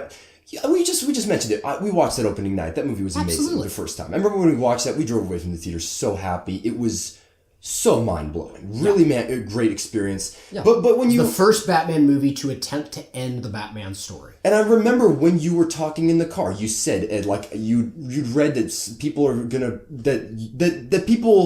that someone that you'd read about said like The Dark Knight is a great film. This movie will probably be recognized as good at first, but over time it'll probably wear away. And that happens a lot with like The Force Awakens. Like people love that at first. Now a lot of people are going back like, it's got problems. It's not all that amazing, but still, there's something to be said about movies having a great first experience. And Absolutely. And I think that there's a lot in that movie. This movie, it's flawed. That's what I say. It's very flawed, but it's still there's still some good aspects to it. But it very much is an underwhelming sequel to two great films. Yeah.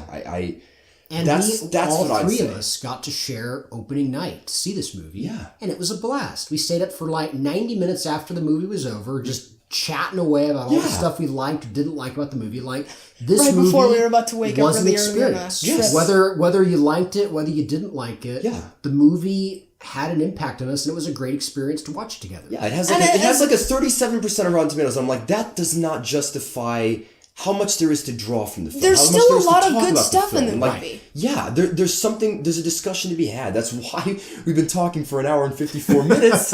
It's because this movie like has something to talk about. Yeah, Yes. it's Really bad movies have there's very little to say about them. yeah, except for all the things which are just crap. But this movie has potential. Well, I actually think there's actually a lot of things to say about bad movies. If you have I think it's fun, true, or, I yeah. think it's a lot of fun to actually deconstruct bad movies. There are some bad movies where you're just like, it's bad. Yeah. There's It's not some funny, bad. it's not exciting. Like, there's some movies that just... There's some bad movies which there's just nothing else to say. It's bad. Hi, dog. Yeah, it's like, I mean, like a movie like The Room is... you can Transformers. say anything you want about that, but for me, it's like, I have really nothing to Room. say about Transformers 4. Yeah. Like, Well, at this point, like... I think that you have something to say about okay, Transformers. what's a better example? Yeah, Transformers Like, 3. Transformers 3. No, I'm trying to think of like a movie that I've seen where I'm just like, Venom. Yeah, honestly, the first, I'll be honest, the first movie we reviewed for this channel, Venom, I didn't have much to say about it. I was like, it's kind of boring. I mean, I was some like- stuff And is yet we nice. still tried I to was like, it was shove really a- funny. Yeah, That was what I said. it was- Yet we still tried to shove a spoiler section into that. It was, Venom was I apologize strangely- for how bad that review Venom was. was strangely just a movie I didn't have a lot to say about. Seriously, that film for me is The Room. It really is. I'm like, people watch The Room and they laugh at it. They throw plastic spoons at the screen. That's me. There Like, was a scene where it's like this intense interrogation scene. Like the theater is silent. It's Yeah. tense, and you are laughing your butt off. You're like, it's clearly supposed to be like this tense scene where the hero and the villain meet. I'm just like, like the dialogue, the way that was just delivered. Yeah, it was honestly like Venom for you is more like fun hilarious. watching Venom for me you is than delightful. watching the movie. Venom for you is hilarious. Venom for me is like delightful. Venom for you is like kind of. It's I just don't dull. like it. yeah, you just found it boring. Yeah, you just like It was whatever. just there was very little. It made little impact on me, so I had very little to say. This movie made an impact on me, so I have a lot to say about it. Yeah, that's the thing. We can agree it's a flawed film, but it's not like Venom where there's just no discussion. We're just like, this movie's bad. It's bad, but like with this, it's like there's more to be said about the film. It's not just mindless entertainment. It's not a movie which doesn't have purpose. There's something back. And it's made by a good filmmaker. Like M. Night Shyamalan, sorry, I know we've been crapping on your movie for the past, 2 hours, but more dissecting it, but whatever. Yeah. the guy's talented. Yes. The guy's made great work. Unbreakable is one of my favorite movies of all time. I think that he's incredibly gifted at making, simple, scaled-down dramas that are secretly like a genre movie. Yeah. And he's really effective at it, and he's got a lot of movies under his belt that show that he's worthy of that. So I remember someone I was watching said, like, Shyamalan is not mainstream. He isn't someone who just makes films like an assembly line. He isn't someone who just is like film, makes what he wants. His movies, you can see he loves film and he loves making movies. Yeah. And that's what's so nice about watching his films. He's had movies which have had problems. He's made some really bad stuff. He turned down a higher budget for this movie because he was worried that the higher budget he has, the more mistakes he's apt to make. Yeah. Like he's made mistakes with big budget Avatar! blockbusters like The Last Airbender. And So After Earth, yeah. I think that says a lot about him. The fact that he was like, oh, more money? No. Yeah. Keep it small. I'm better at that. Good for him. him. He recognizes areas where he's apt to make errors. Yeah. Good for This- you, M. Night Shyamalan. This If you're ever movie watching, should man, be- that's, yeah. I'm this grateful, Movie, yeah. I kind of am heartbroken in the way that you were in this regard. This movie has all the potential to be good. It has all the stuff there. It just misses the mark on so many levels and so many different planes. And it's sad how this movie turned out. You kind of you're like, I want this to be good. I want this to be amazing. Yeah. But instead, it just kind of fizzles out on a lot of things. Yeah. Grateful for the movie. Grateful for Unbreakable. Grateful for Split. I mean, I'm glad it's that a this unique experiment, I think. I'm This glad movie. that this trilogy exists. I'm glad that there's 3 movies. I'm glad that they brought back these characters in the modern world. Like, at least we have them.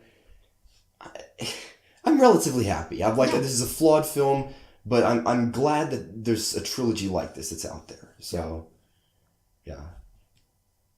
I think that sounds like a good I think that sounds like a good concluding remarks section. So, area to close out. So yeah, Is it so strange that it feels like we were rushing 2 hours? Even 2 It hours. does feel like that.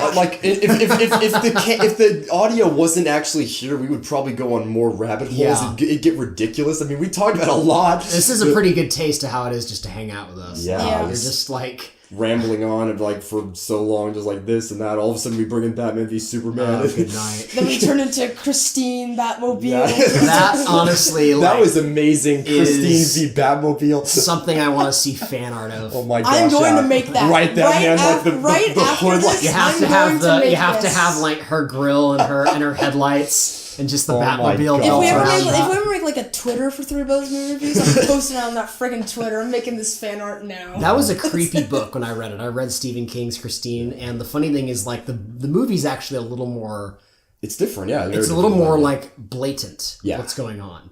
Christine, the book, for the longest time, you're not quite sure what's going on. like, I mean, the book's called Christine, so you have a pretty good idea what's going on, but the book actually, like, plays more like, have you ever read the old Dracula novel, the original Dracula novel? No. Most of that book is, like, written from, like, third-hand accounts of, like, well, a boat came in and, like, half the crew were dead and, like, drained of their blood, and, like, you're not actually, like, seeing, like, the moments where, like, Dracula shows up and kills everyone and things like that. Like, you're seeing the aftermath. You're seeing what other people are finding in the aftermath of what Christine is doing. So it was a creepy book. Like, they managed to make the killer car not hokey. Goofy. They made her, like, basically like a demon on the hunt for, like, prey. The movie's good. Have you watched it? I've only seen pieces of it. I haven't actually sat down and watched it. I really It's like honestly the problem I have with almost every John Carpenter movies. I've seen some parts of almost every John Carpenter movie, but I've not actually sat down and watched a lot of his movies, like front end to back end. We need to see Assault on Precinct 13, you Absolutely. and I. I've been listening to the theme Oh my from John gosh, Carpenter's when he da-da-da-da. redid his themes for his music. I've been Yeah. listening to it. I'm like, this is a kick butt theme. Oh my gosh, they got rid of the soundtrack that he did. You can only get the Alan Howarth version on iTunes now. Oh, really? Yeah, I loved. But one of my favorite songs on his album is The Windows. It's in a great scene, and I love the soundtrack. It's just so cool. Holy cow, that movie's awesome. That movie's great. So,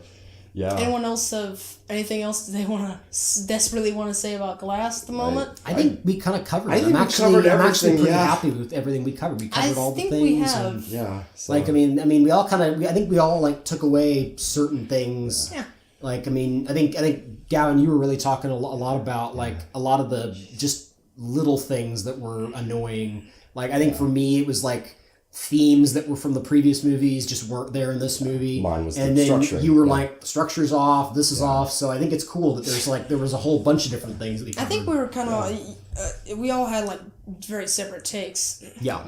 You see, this is the thing, is like, you know, we make our reviews in the car, and like, when we get them out, they're like 40 minutes long. Right. Because it's so hard to like consolidate our videos into like small segments. I'm really hoping This is why the We're podcast sitting is. here, we're like, you know what? I think we're actually pretty fulfilled. We This is why did the a podcast- 40-minute video giving an overview. Now we've done a 2-hour. You know what This I is why the wonder is- podcast I is such a wonder great if- idea, because we need to talk for long periods of time to finally feel I closure. wonder if it'd be better to, like, watch a movie, do a podcast, get it out of our system, kind of get everything out there, and then work on a video. That might be all wise. depends Hone on it if we, down all to, like, depends okay, on if this we is, want to like, do a the real podcast stuff on we every wanna talk single about. like movie. Yeah. We don't have to do it on necessarily every movie, but it would be But nice just to- spend time talking. Yeah. Kind of get it out of our systems, work through it, let it settle in, and then actually like decide, okay, how can we work on a video that's a reasonable time limit? Because it's exactly Okay, what so one last thing that I want to put out of Glass. This has no. It means literally nothing. It means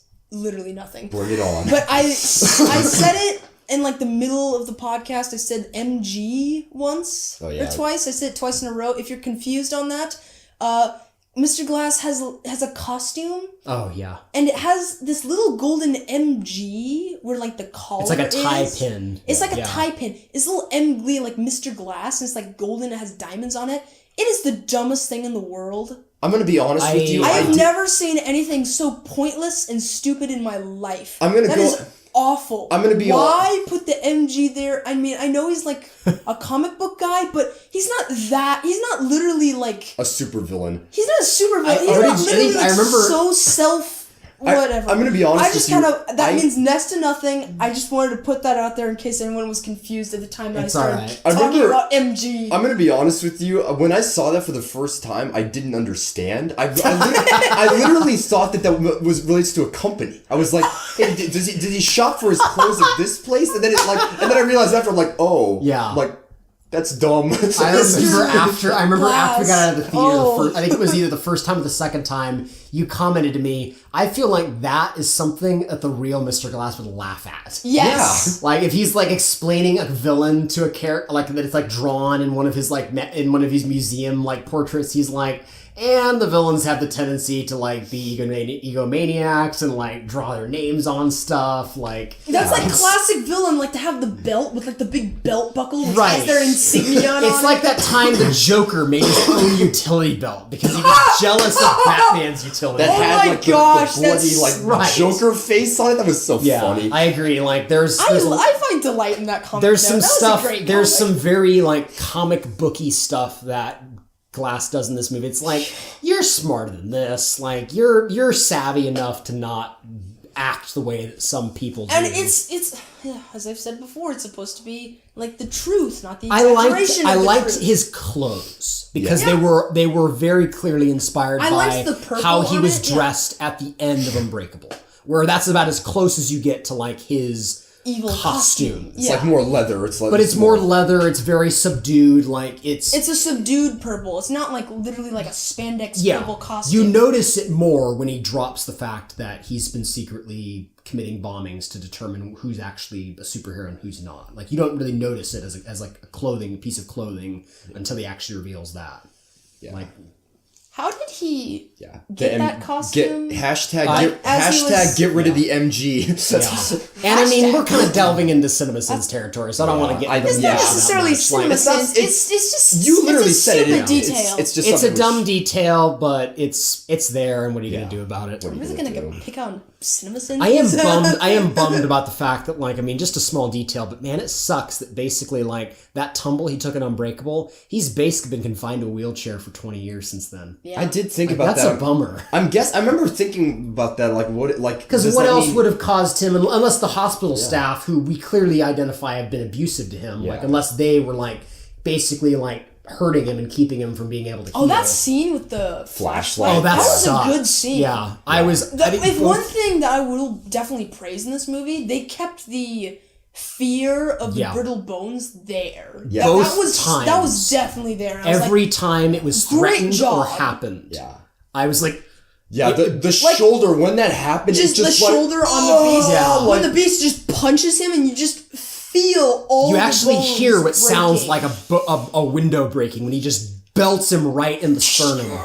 You're just like, oh, jeez, he's screwed. And when he falls out of the chair. oh gosh, he breaks his leg and then he breaks all of his ribs. Like oh gosh, mercy. yeah. Like, Yeah, great. really effective. If I want to say, if I will praise one thing in that movie, definitely that. Like, Yeah. Good job keeping that scary as heck. All the stuff with that was unpleasant. Ugh. yeah. Yeah, there's some good stuff in this movie. Oh yeah. We've just kind of been picking over all the really terrible stuff in this movie, which Here we go venturing into like even the smaller details. Like you know Yeah. what? I think we've talked about everything. Yeah, and I was like, oh wait, the MG. Look at this. Wait, all the Brones. That was a really I just good wanted detail. to. I just wanted to say the MG because No, it's- I was thinking maybe people would be confused. I've been It's ranting good to a lot on end. this It's movie. good to end on a note like that. Like there's dumb details like the MG, but I mean the fact that you have a character played by Samuel L. Jackson who often plays very hardened, very tough guys, playing a guy who is not physically strong. Tough in a different way. He's tough in a different way, but physically he's very, very frail, and it's cool that they kind of kept that throughout the movie. I always love that detail of in Unbreakable when he goes into a car and it's like padded. Fully padded, yeah. And I'm like, I never thought of that. one Like, of the more comic what if booky he- notes like, in that story, but if It's if like he was to get into a car crash, like he would be dead. oh yeah. it's like those notebooks in Seven where he's reading through them and they're filled to the brim with like all that and like. And it's on screen for like so little time, like all the details in John Doe's apartment. Right. And you're like, it just shows the amount of work that car isn't even in the rest of the movie. Yeah. It's just for that literal one shot where he is about to look and I have always loved the fact that Sam Jackson evidently had a lot of influence on how the character ends up looking in Unbreakable. He actually was the one that convinced the filmmakers to have purple be like the central color of Elijah because he felt like it was a regal color. And that Elijah Yeah, has it's a kind of this very- regality to him, and he actually had the idea It's for the a- glass cane as well. It's royalty. That's like the purple was like the Yeah. color of royalty. I'm not sure when. like when he's Long time ago. Yeah. When royal, Even that it's the color of opening, royalty. even that scene with him in Unbreakable, where he's first talking to a potential customer about this like piece of original comic art, and he finds out that the guy's just there to buy something for like his like young son. No. And he's like, no, I have standards. You're not meeting them. And it's funny, I was reading in the original screenplay, that scene actually is extended in the original screenplay, where the guy takes a moment to take in what Elijah told him, and he's like, I could buy it and bring it from and I could buy it and keep it in my office. He's like, does your son have access to your office? No. It's like, do you have open windows, direct sunlight? No. It's like, I'll call you back in a few days and I think about it. And I was like, that's actually good dialogue. Like, I can imagine Elijah doing that, like kind of bringing it to the point of like, okay, I'll take it. I'll take time. But like, he's not desperate for a customer. No. He's willing to say no to this guy because he doesn't think he's going to treat his art with respect. Like, And it's not just his art; it's like art in general. He If thinks, you- yeah, if he you thinks don't- of that if you- comic book page as a piece of art, and Right. which it is. yeah, it's like if somebody told a museum person, I want to buy this Picasso for my son. They're like, screw you. Call me back when you have a brain. Like, I honestly, one of the best experiences I had in prepping for this podcast was reading through the Unbreakable screenplay. No, reading through the Unbreakable screenplay. Do you know? It's fascinating. Do you know a reliable place to read sent it to you. screenplays? No, just to get screenplays in general. There's a couple of places, but I'm jealous of like lessons from the screenplay. Like it can tell you so much. I want there's it. I want it. there's some websites that are good, some websites that are definitely not good, but there are. I'd have to look at where I got the Unbreakable one. There's actually a good subreddit for screenplays where you can actually look up, like, if you search like Unbreakable or search a movie name, often people put requests for like, hey, does anyone know where this screenplay is? And someone will post a PDF and like, or a link to a place where you can get it. So that's usually where I go, is Reddit first and then try to figure out where the reliable source is. I need to read screenplays. I like it can tell you so much. I'm like, It is it's like really the cool. last scene in Unbreakable in the screenplay, very different. Just from one line of dialogue, which is Very out of different. place. Yeah. Like it's similar, like the same stuff happens, but the dialogue leaves you with a different feeling than I left feeling when Unbreakable. And that's what's so cool. And like a movie like detracts from the screenplay in the right way. It's like it changes for the better. You get to see how a movie evolves, because a movie is unlike any piece of art, a very collaborative beast, and things are going to change. What the writer says is not necessarily what the director's going to shoot, what the actors are going to perform, what the editors are going to cut together. Like, film is transformative in ways I can't really think about other pieces of art really being. If you're painting a portrait, if you're writing a book, for the most part, that's your baby. You're going to have an editor, you're going to have people working on it with you, but for the most part, it's yours. Yeah. With movies, they don't belong to anybody. They don't belong to any one person. I think directors often get like too much credit for a movie. We were literally talking about that, like the Arturo theory. Yeah, that's BS. It's nonsense. Like, movies are inherently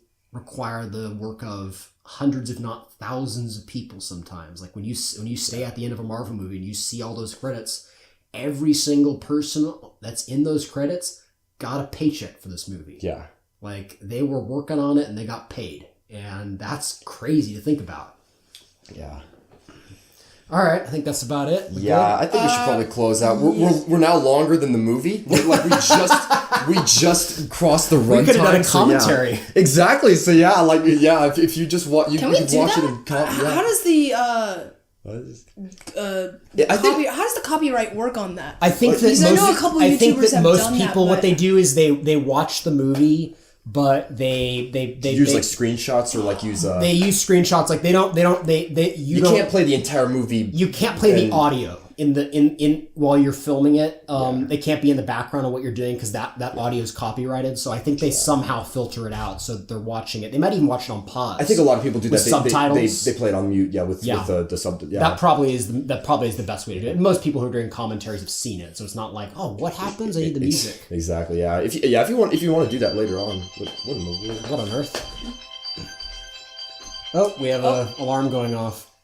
There we go. 1 second. I'm gonna put that away. Okay. At any rate, that's Someone's getting a phone call. Sorry about that. At any rate, that about will close this all up. So yeah, thank you for listening to our lengthy podcast. I think it'd be cool to do a little more of these, to just do like stuff that's longer form, to talk in more detail. Because long format is... And just for clarity, I don't know if we've ever done this, but like, I'm Daniel. this is Evan over here. Yeah, Evan, the one with and the deep voice. The Gavin's one over with the here. impeccably cute face is Gavin. Did you just say impeccably cute? I did say impeccably cute. Yeah. Yeah, I don't think we've ever I said prefer that, but realistically glasses-sized cuteness of horrible. I don't know. Yeah. I'm trying to make Elvis- something stupid and funny. Oh, but eldest is no, Dan, I'm Evan. I am Yeah. a person. Okay, yeah. I'm Gavin. Thank you it's guys. Yeah, we do have names. Yeah, we do have names. We're not like we're not just those unearthly spirits. we're not speaking into the we're not microphone. secret names. Yeah. I'm Gavin. I know That's we hold Danielle, ourselves that's up as Evan. that sometimes as being like the gods of film, but yeah. Okay. We are the So. three brothers. Uh-oh. Is that another person getting a phone call? They're going on a different area. It's all right. I'm sure we'll cover this. So Yeah, at any rate, thank you guys for listening so much to our lengthy podcast for M. Night Shyamalan's Glass. Please subscribe to the channel for more videos in the future and for more podcasts, and we'll see you next time. I'm going to close out this podcast.